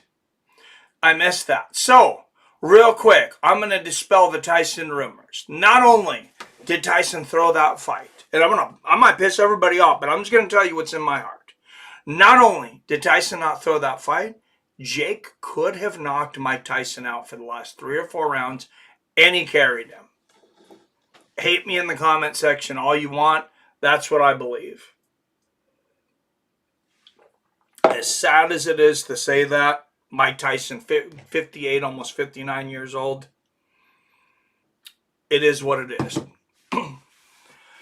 All right, here is the stare down one more time, as these guys definitely do not look like they are in the same weight class. And I will be watching the live odds in the corner to give you guys updates.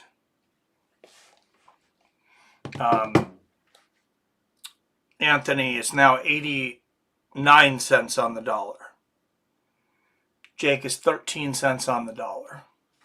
52 million people have bet on Jake Paul on Robinhood alone. 9 million on Anthony Joshua. Here we go. Jake Paul immediately riding the ropes, dancing around, and leads a little credence to my suspicion that he wants to make sure he lasts longer than Francis Ngannou did so he can set up that fight. That's in the back of my mind. That is what this is for Jake Paul. That is a big part of what this is about tonight. And I've got to turn these subtitles off though, because it will drive me nuts. Run away, says Phil. And Anthony Joshua not engaging early. Jab to the body from Joshua. He is definitely... there's a right hook to the body from Jake. Anthony Joshua already fighting, I don't know if you want to say a little suspiciously. Certainly not attacking like he did against Francis Ngannou. And Joshua blocks that overhand right. I expect this fight to look similar to Anderson Silva and Tyron Woodley.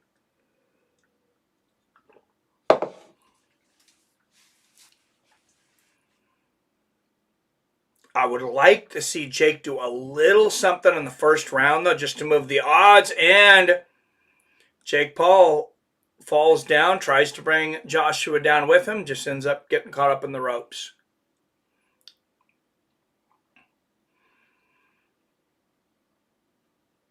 Jake looking to jab to the body. Jake said he would attack, that he would move forward, that Anthony Joshua has a glass jaw, and he does not like to fight moving backwards. Anthony Joshua has not taken one step backwards in this fight.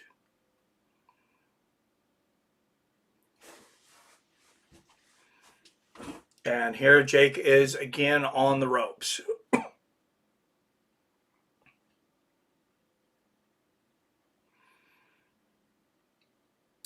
Joshua pawing. There's a little jab for Paul.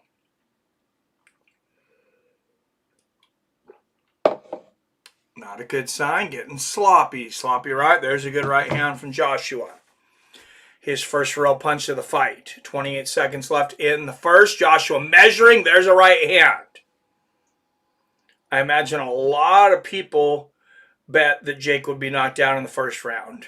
So the fact that he's probably going to make it to the second is going to bust a lot of bubbles right there. Good jab to the body from Joshua.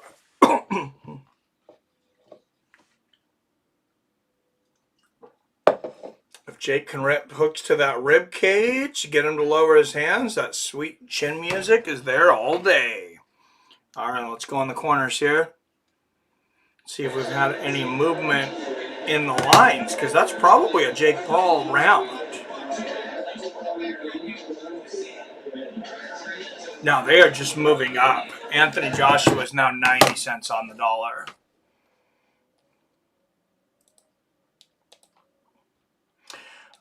Anybody surprised by what we've seen in round one?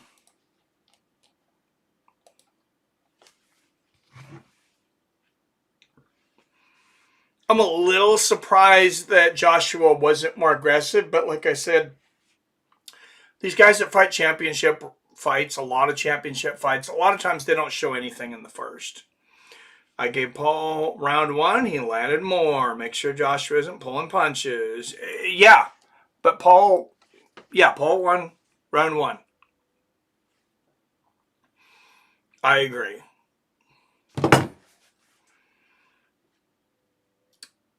There's a jab from Joshua. And there's the thing. It's hard to good right hand to the body from Paul. It's hard to prove that someone is pulling punches. There's a good right hand right on the temple from Joshua. I really should have bet Paul or Joshua by knockout. But Joshua only landed 2 punches in the first round, 3 for Jake Paul. Big filling out round. There's a jab from Joshua on the ropes. Got to feel like Joshua can take Paul out with a right hand pretty much whenever he chooses. And there's a good jab to the body from Joshua.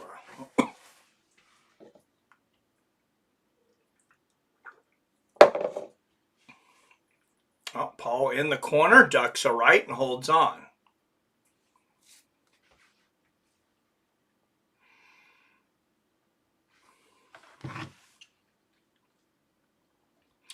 Let me know what you guys are thinking. Logan and his girlfriend in the corner. Let's not forget, I did get a big chunk in Paul for the rig. Let's see how this goes at plus 1,000. Hey, yeah, I don't blame you. I wouldn't have put a lot of money on Joshua. I put a few bucks down. And there's a 1-2 to the body for Paul. And Paul on the ropes. Sticking his tongue out to Joshua. There's a left hand on the chin from Anthony. And Paul holds on. Paul has a very weird style. It's almost like he uses his wrestling in his boxing. He's very good at tying up.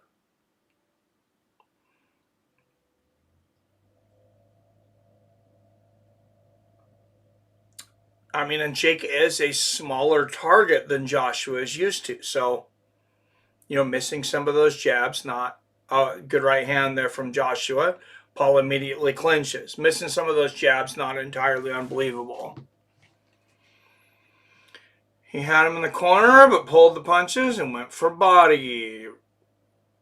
Really isn't tough because you can see it when they pull a punch. It's not like a mirage. Yikes. Yeah, good right hook to the body from Joshua. But yeah, already this fight it doesn't look like your average boxing match.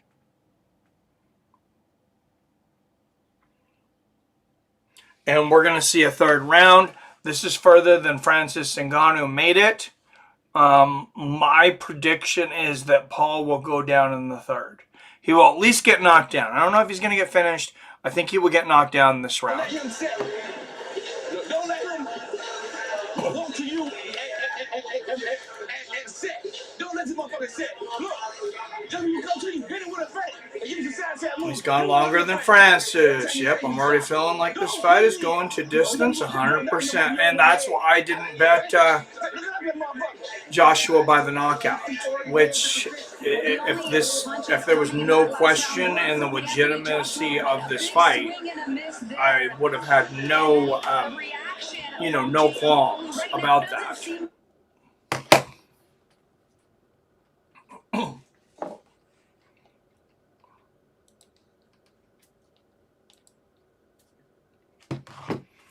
All right, here we go. Round 3. Good left hand there from Paul, and he immediately clinches. Left hook from Joshua misses. There's a right hand from Joshua. There's a right hook from Joshua. Unofficial scorecard for Netflix has Joshua winning both rounds. There's a good left hook from Paul. I gave Paul the first round. There was so little that happened. It's not unbelievable that you could have given him the second. There's a right hand to the body from Joshua. Paul immediately holds. And Joshua looking to the referee saying, hey, I'm not sure, maybe he's saying, why are you letting him hold so much? Holding has always been illegal in boxing. Do I ever remember seeing a referee actually take a point away for it, though? I cannot recall it ever happening. And there's an uppercut to the body from Paul, and he immediately holds once more.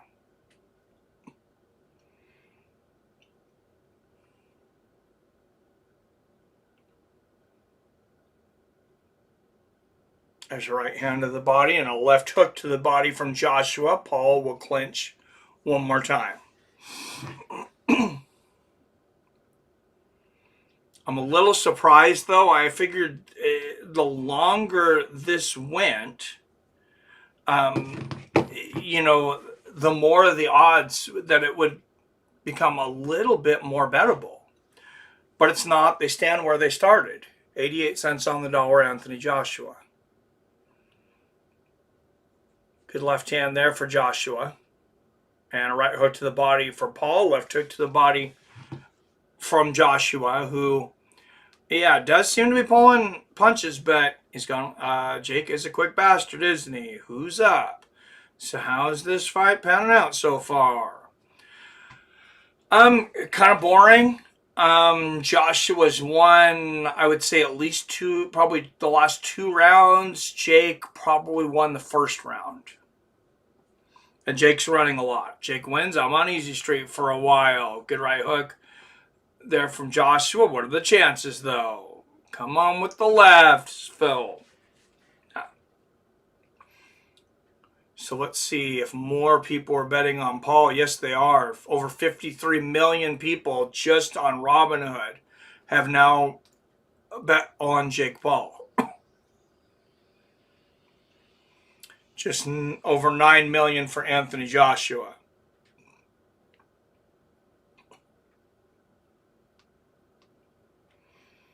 The thing is, they could never admit that any of these fights were fixed. They'd be in deep. Yeah, I wonder if somebody on their deathbed or when the 2020s are being rewritten, because I feel like this could definitely be a dark time in sports.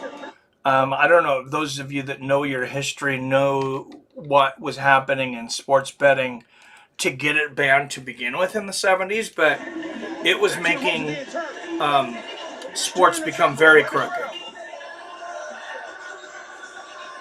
One of only 4 jabs connected by Jake Paul, which to me is a good punch for him if he could start to get that going a little bit. But here's the look I was talking about earlier, where AJ was getting frustrated in that clinch when it looked like Jake Paul was going for the takedown. He didn't want to get hit with that jab.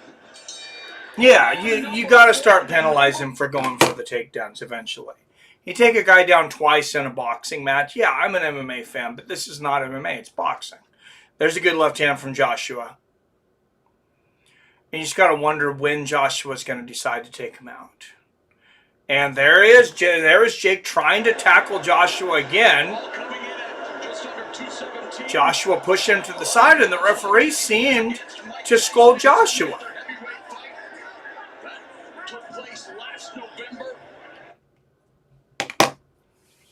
And there's a good overhand right from Jake, and a straight left lands. And there's a left hand on the chin from Jake Paul.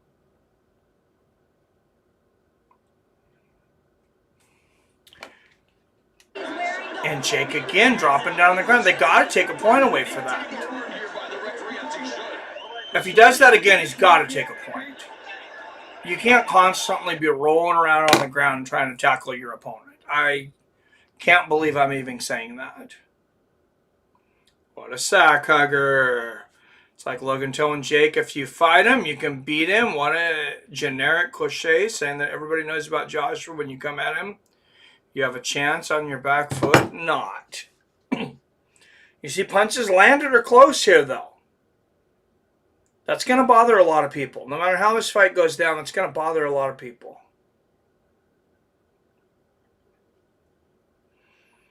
There's a good jab from Joshua, and Paul ducks under an overhand right. And Jake, again, rolling on the ground when he gets hit. You got to take a point away for that. Technically, there was a punch. He wasn't put down. It was a punch involved. Technically, that's a knockdown. He's draining the clock. Yes, sir. 1 minute left in the fourth. Oh, there's a right uppercut for Joshua. Come on, in this thing, man. In this thing, Bowser. Jake's obviously open for a straight right. And now Jake falling and tackling Anthony Joshua again. You have to take a flipping point away. Are you kidding me here?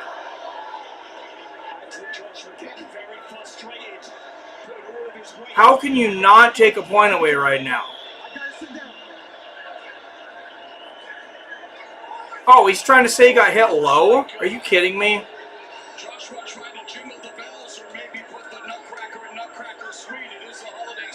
I didn't see him hit him low.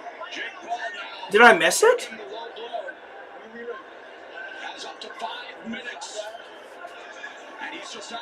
Did anyone else see a low blow? Oh my God, he's going to fake a low blow and stop.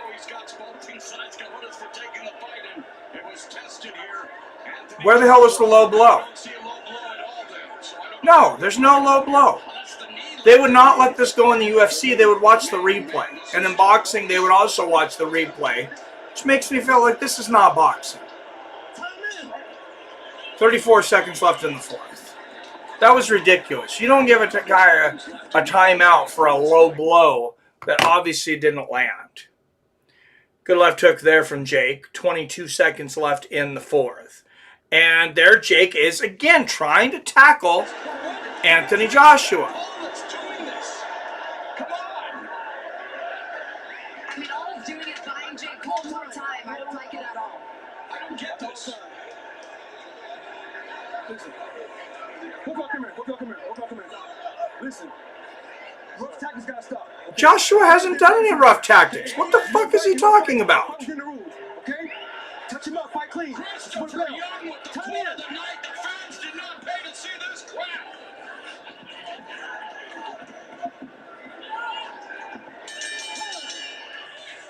Hey, this is getting really weird. They just should have never took this fight. It's ridiculous now. It's like the rest of the NFL. Yep. What the fuck is going on here? And Joshua is now a 94 cent on the dollar favorite. I told y'all this shit is rigged. I really wanted to think that it wasn't. Tyson Fury is laughing his ass off right now. Maybe Anthony isn't going with the script. Told y'all this shit is rigged. I mean, this ain't sanctioned by any of the belts. So do we even want to question our own gullibility anymore? I mean, it's sanctioned by the Florida State Athletic Commission. Facts. I mean, it's sanctioned by the Nevada State Gambling Commission. That's the most important thing here. Fans were sold on expecting a knockout in this main event. We have reached round number. But yeah, this is ridiculous. So I bet a bag on Paul. Yeah, you're no dummy for that, BR. Yeah, this needs to be the end of the Jake Paul crap, though. And they gave Paul the last round? How in the hell was that? A right hand lands for Jake. There's a good left and a right hand for Joshua. That's a knockdown, you fucking idiot referee. You fucking idiot. You fucking retarded idiot. That's a fucking knockdown, you fucking cocksucker. And there's a big right hook to the body. If someone gets punched and they go down, it's a goddamn knockout. Look at the rules. And there's a big overhand right from Jake. There's the straight left, right hook to the body from Joshua. Logan going nuts on the ropes. I fell for it, guys. I really thought we were going to get a real fight. They got me. They got me. And there's a combination of the body from Joshua. Left hand there. Somehow Joshua misses that right uppercut. Look at Joshua smiling here. The minute and a half left in the round. And Jake Paul again tackles. Okay, he's finally going to call this one a knockdown.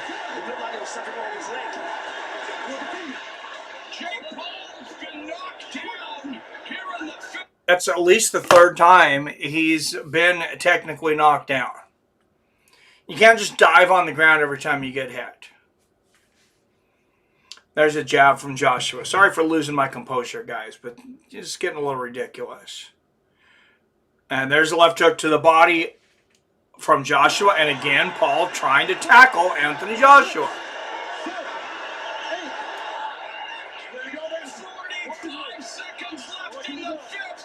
So it looks like it should end in the fifth. Joshua still has yet to land a really solid shot, in my opinion. These are mostly body shots, and Jake diving on the ground. Misses a big right hand there. This is embarrassing for everyone involved. Good right hook for Paul. There's a big right hook for Joshua. I'm trying to call this like a serious match, but I am fuming right now, guys.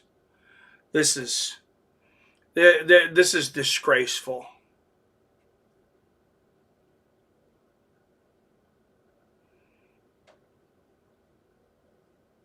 Big right hand there from Joshua. This is disgraceful that Netflix, the athletic commissions, the gambling commissions, and everyone have colluded to create this mess. And look at the crowd going crazy. They think this is real.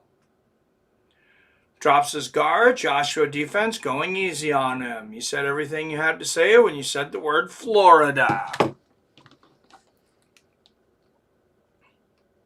First knockdown here. That body shot lands from AJ with the left hand. Jake Paul walks it up, tries to land a right of his own, but the left hooks kept coming. I mean, when you couldn't even get it sanctioned in Texas, because you guys know they wanted Cowboy Stadium to begin with, and I wondered what happened to that. Yeah, right hand and a left. Okay, that was a legit knockdown. It wasn't just Jake diving. It was a right hand and a left hook from Joshua. Yeah, Jake Paul lands a big overhand right there. You see some water fly off of him. You're pulling solid shots, you're not going to land. Yeah, that's the thing. Big right hand and a left hook there from Joshua. And there's a double jab from Paul. And Paul obviously exhausted. He's ready to go. And that right hand didn't even land, and Jake just dove on the ground. Did it land? I didn't think it landed. Maybe I missed it.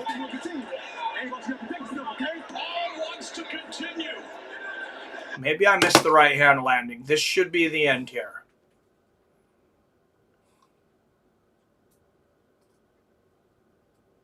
I mean, Joshua obviously playing with his food, but there's a right hand from Joshua. Paul gloves down, left uppercut. There's the right hand from Joshua. Jake now standing on the ropes right in front of Joshua. Hands down, Joshua refuses to take him out. And there's a clubbing right hand from Joshua. There's a jump left hook, and there's another big right hand that floors Paul, and that should be it. Any legitimate referee would stop the fight here. and it is over. The person who won should have won, but the results to get us there, I don't know. I'll let you guys tell me. Let's get some calls in. 425-791-8730. I'm winning a little bit of money on this. I'm not necessarily super happy about that, but I'm glad I didn't lose. Oh, snap. I guess I was wrong. Welcome to the fantastic world of Jake Paul Mean Show. I mean, he did tackle a lot. He did run a lot.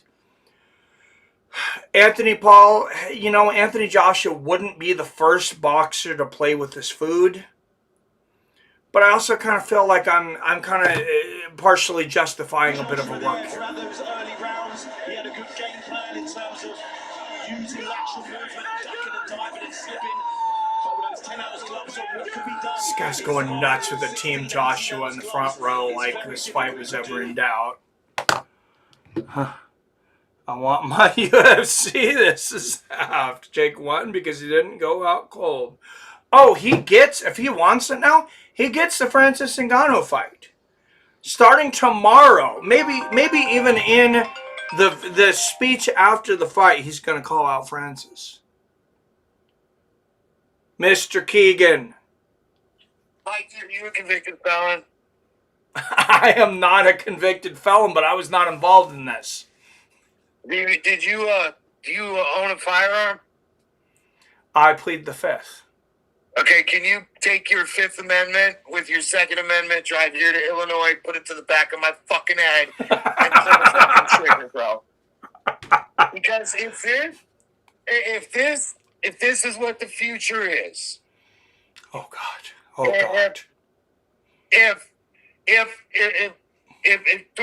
if defenders in the NBA and the NFL are. Do you feel violated? I feel violated. Mikey, it's all just bullshit. And I've told you for years, I swear to God, I've seen stuntmen cues inside fucking UFC in the middle of matches, dude. A little hand wiggle here, and then all of a sudden the other fighter fucking jumps on the guy that did the hand wiggle type thing. Like it's a cue. If this is what the future is, if they're not even trying to hide it. It's like they're mocking us. Yeah. Did that right hand even land? I was trying to watch the replay on that. I don't think it landed. The one where the first knockdown of that round, and yeah, I know Jake dove to the ground, which he should have been disqualified a long time ago. Do you remember McGregor versus Mayweather? Oh yeah. Remember the first? Yeah, when Mayweather carried McGregor, yeah. No. McGregor in the first 4 rounds was whooping on fucking Floyd so bad, Floyd would turn his back. But do you stop the fight? Now that's true. They could have. Every boxing match where I've seen a fighter turn his back and run from the other fighter, there's a word for that in boxing. Yeah. I don't know what it is, but they call that word and they wave the fucking fight. It's a knockdown, or or they gave away the fight. You know who else got away with this though? Recently was, I believe it was Gervonta Davis. In his last fight, when he said that he had just gotten a perm and the chemicals were dripping into his eyes. Look, my blackness cannot allow. And he just called a timeout. Look, my blackness cannot find fault in anything Gervonta Davis do, so I can't, or does, so I can't even understand the words you just said. You know what I'm saying? The man's never lost a round. You understand what I mean?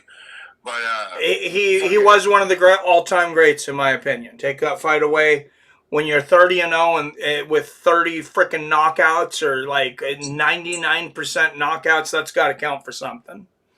Hey, look, he let his soul glow, baby. He let his soul glow.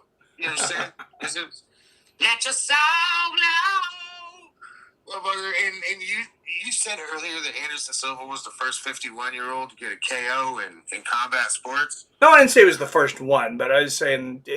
I would say Anthony or Yoel Romero was 70 when he fought for the title the first time. So I don't know what you're talking about. I think he was 46, but yeah. He is an old dude. Do we do that fight? I'd watch that.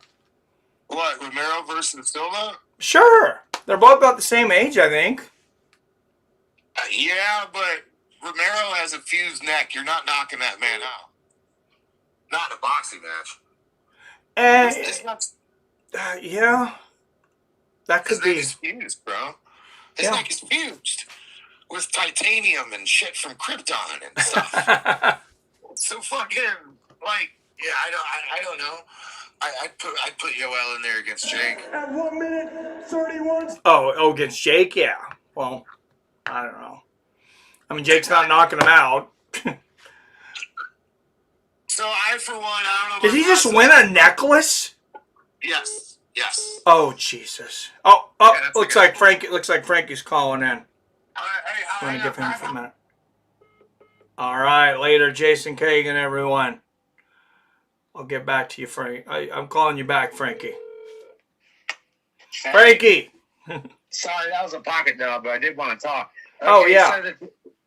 So two things. One, when Jake Paul does the tongue wiggle, at least when he did that with Mike Tyson chilled out because Mike Tyson went a little crazy. I got to rewatch that now. That's interesting. The tongue wiggle means slow the fuck down, dude.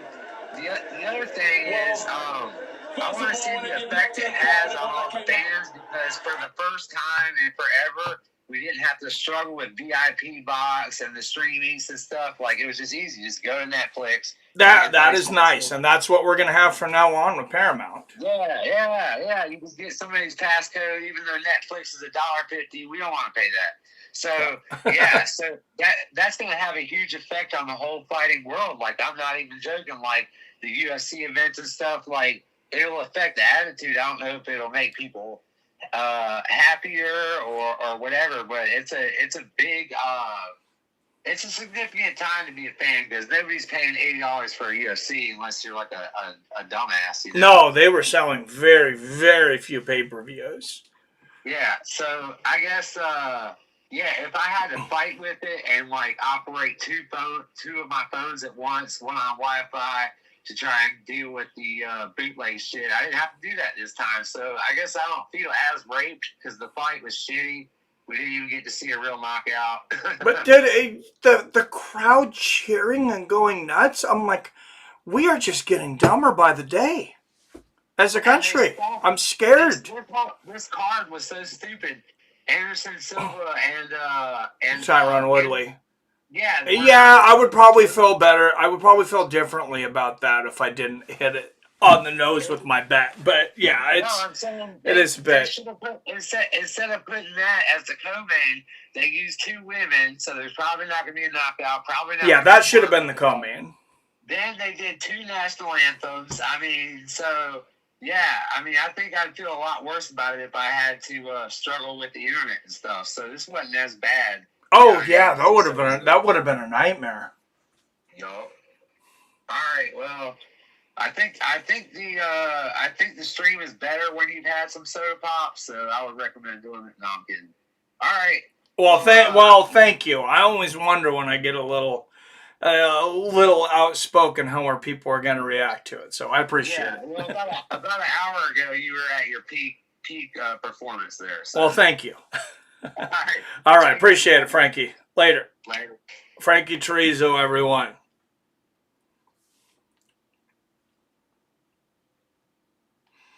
The times are a-changing. So here's the thing.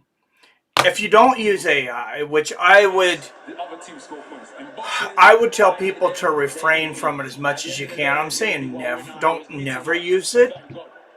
But these younger people growing up, and I'm not talking about like younger, like 5-year-olds right now. I'm talking about people in their 20s. They're gonna be so fucking stupid that we don't even have to be unethical. to get extremely rich. All of us that are over like 30, 35, we should all become millionaires within like the next 10 years.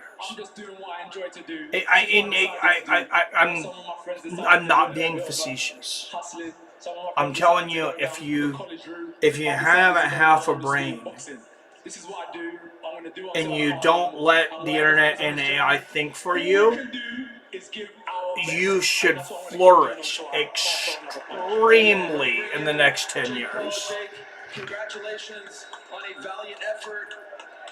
You succeeded way more than a lot of people had predicted going into this fight. Can I just ask simply, how are you feeling? Oh my goodness. Knockout? Let's see if he calls out Francis. That was fun. I love this sport. I gave it my all. It's fucking crazy. I had a blast, and thank you to all the fans and everyone. I'm just blessed. Got a jet, boys. She's awaiting. Love you, fellas. Merry Christmas. Happy New Year's. All right. Good luck. Good luck, Billy. We salute you. 2 anthems? I thought it was the vodka. WTF. I don't use it. I have no reason to either.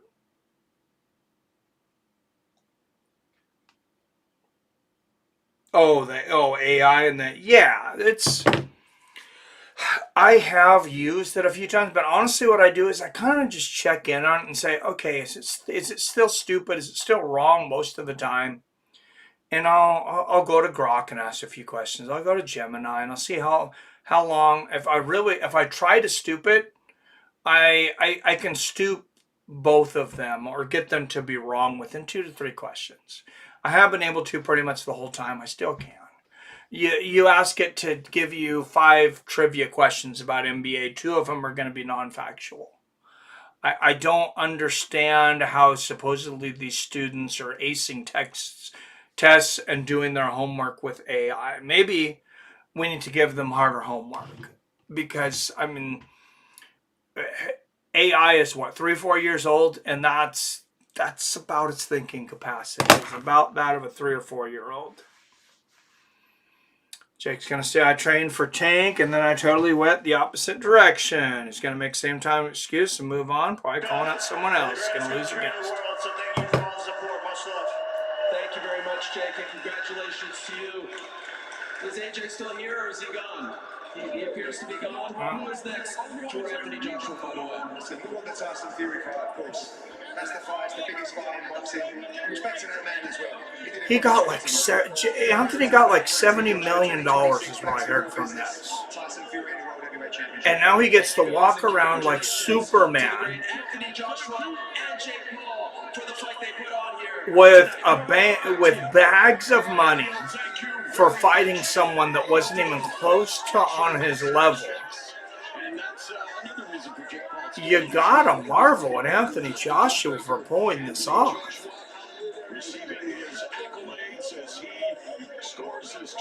I mean, it's a genius financial move to get people convinced enough. Here we are, Netflix convinced enough to dole out over $100 million to these two, and there is a big right hand that lands on the chin of Jake. That was a good shot. When you get that reaction, that was the, now we'll call it jawbreaker, if you will. And, you know, I mean, Jake does not have a bad chin for 216. For 216 pounds, yeah, it's not the worst chin. He didn't get knocked out cold. I mean, in Joshua, he is putting a lot into these last couple shots, the one that they keep replaying. Did Jake pull punches, play with his food, carry? That's one of the words that they like to use that makes it all legal and keeps the FBI out of their business. Did Anthony Joshua carry Jake Paul for a while? I think it's hard to argue that he did not. Let's put up a poll. I know there's not a whole lot of people in here, but let's put up a poll, and I will try to get this up. If I don't get a lot of votes from this, I'll try to put this up later.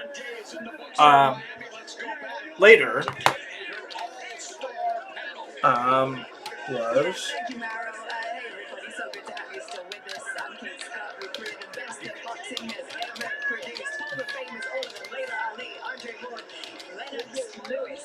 Oh, by the way, we got another win on our record, though. Well,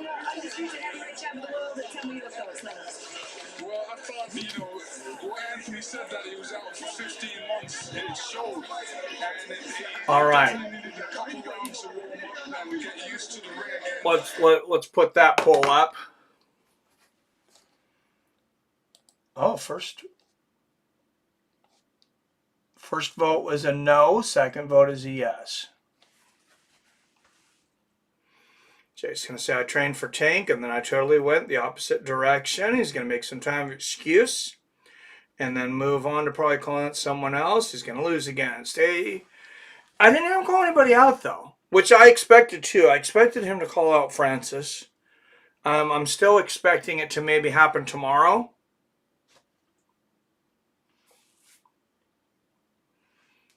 I don't know. But if I'm Jake Paul, I'm calling out Francis right now. Tomorrow, I'm making an entire video how on Francis Ngannou, you said you were too good to fight me. Well, Anthony Joshua took the fight. And the guy that knocked you out in 2 rounds, I got to the 6 against him. I landed more solid punches than you did. Frank says, Jake did better than I would. Oh, definitely better than me too, man.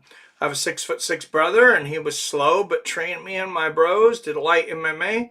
No bunches to the face, no broken legs, but we went hard. IROC says, I vote yes.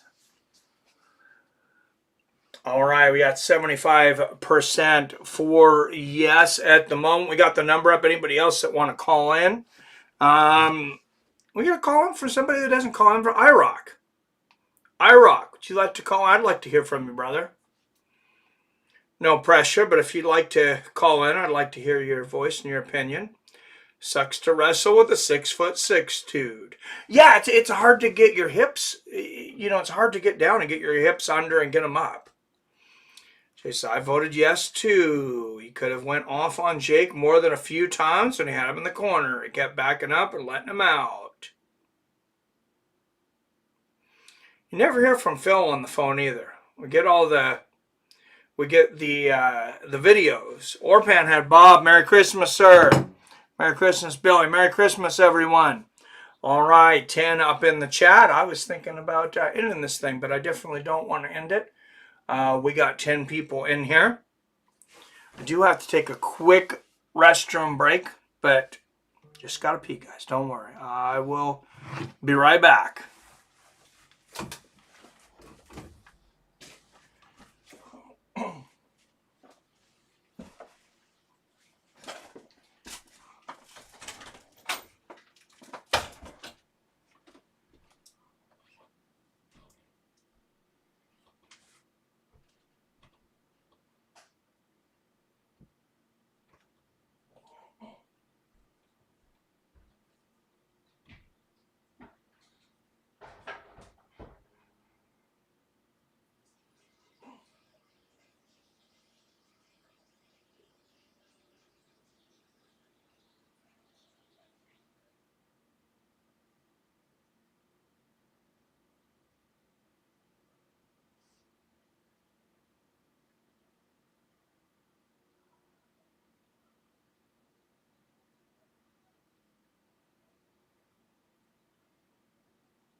Anthony Joshua doing a lot of selfies for everyone. That's very nice of him.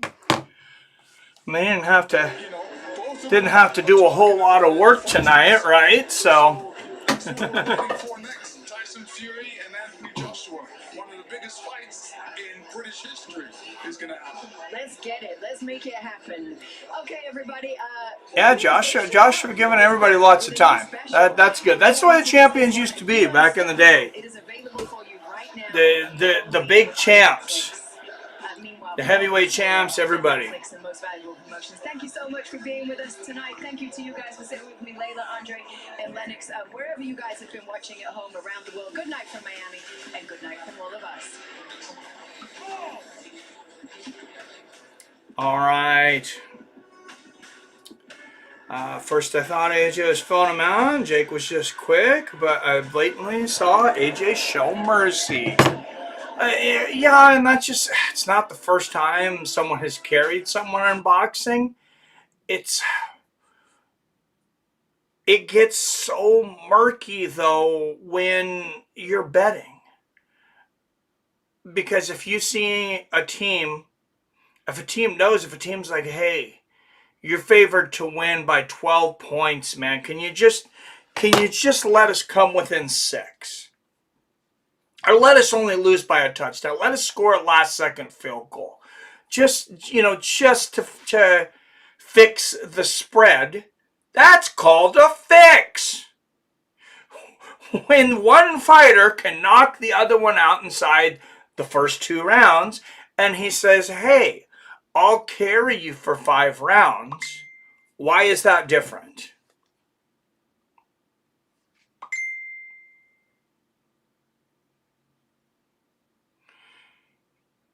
Why is that different? We might get a special guest here. Don't go anywhere.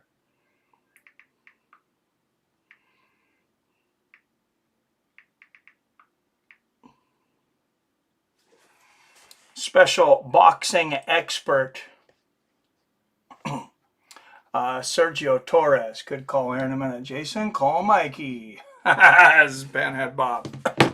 No, we got another special guest possibly here. So stay tuned. Tell people that have gone out to come back in, because you're going to want to hear this one.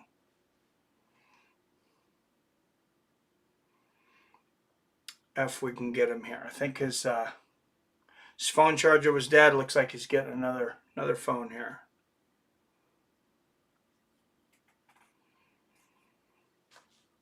What is the big next event, everyone? What is the next big fight event? I know it's a ways before we get UFC. We're gonna get. I feel like we have PFL coming up here soon. Let's go to Tapology.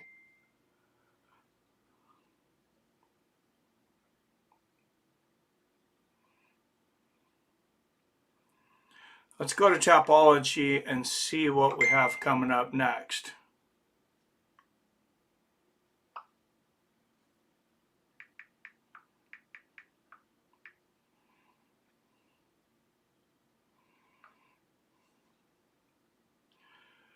That's where I go for my fights. I don't always bring them up on the stream, though, because the shitty computer, sometimes it will crash it.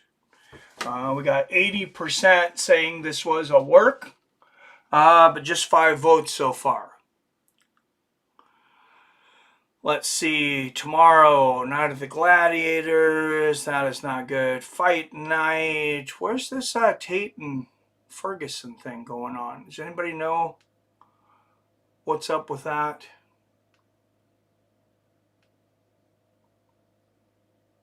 Not seeing it yet, but I'm still on Saturday here. Oh, Jesus. It's in Dubai. It's on a pay-per-view. It's a heavyweight. It's for a heavyweight title? They're saying it's a title between Chase Demore and Andrew Tate. Andrew Tate is 0-0 in boxing. Of course, he was a very good kickboxer. So he comes into this a minus 550 favorite, going against an actual boxer who is 5-2 with 1 draw. So, I mean, that makes it interesting right there, I guess. It's a Misfits boxing night. There's a Night of Warriors tomorrow.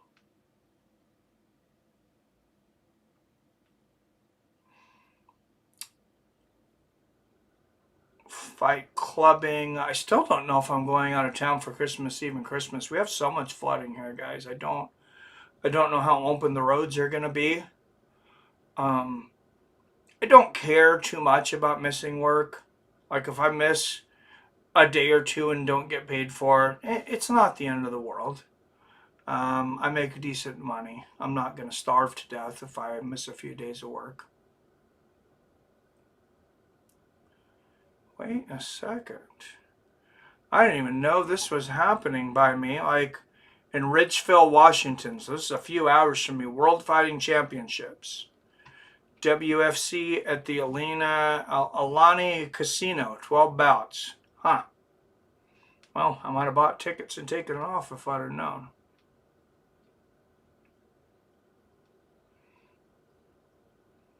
Here we go. December 20th, that's tomorrow at 11 a.m. PFL Africa. So is that going to be 11 a.m. East Coast or West Coast, I wonder? Okay, 11 a.m. Eastern. So 8 a.m. Pacific. And I did win $59 on Joshua. So not too upset about that.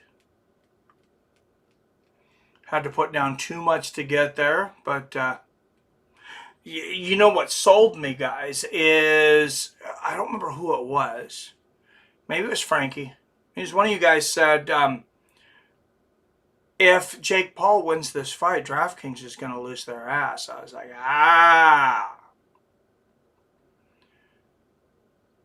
Now I see what's going on. Like, now I'm more confident. So, what is today? The 19th? Yeah. So, tomorrow at 11 a.m., 8 a.m. Eastern, we got some PFL. I have no idea who these people are. How about this? If I wake up early enough in the morning to stream it, and you guys are up and see that I'm streaming, tune in. I don't want to organize my sleep and go without sleep, though, for PFL 8 a.m. Africa. I don't expect a lot of people to tune in for that. I don't expect you guys to wake up early for that. All right, guys, if I don't see you before, Christmas is coming. As always, I love you. I respect you. Have your fine asses a very Merry fucking Christmas.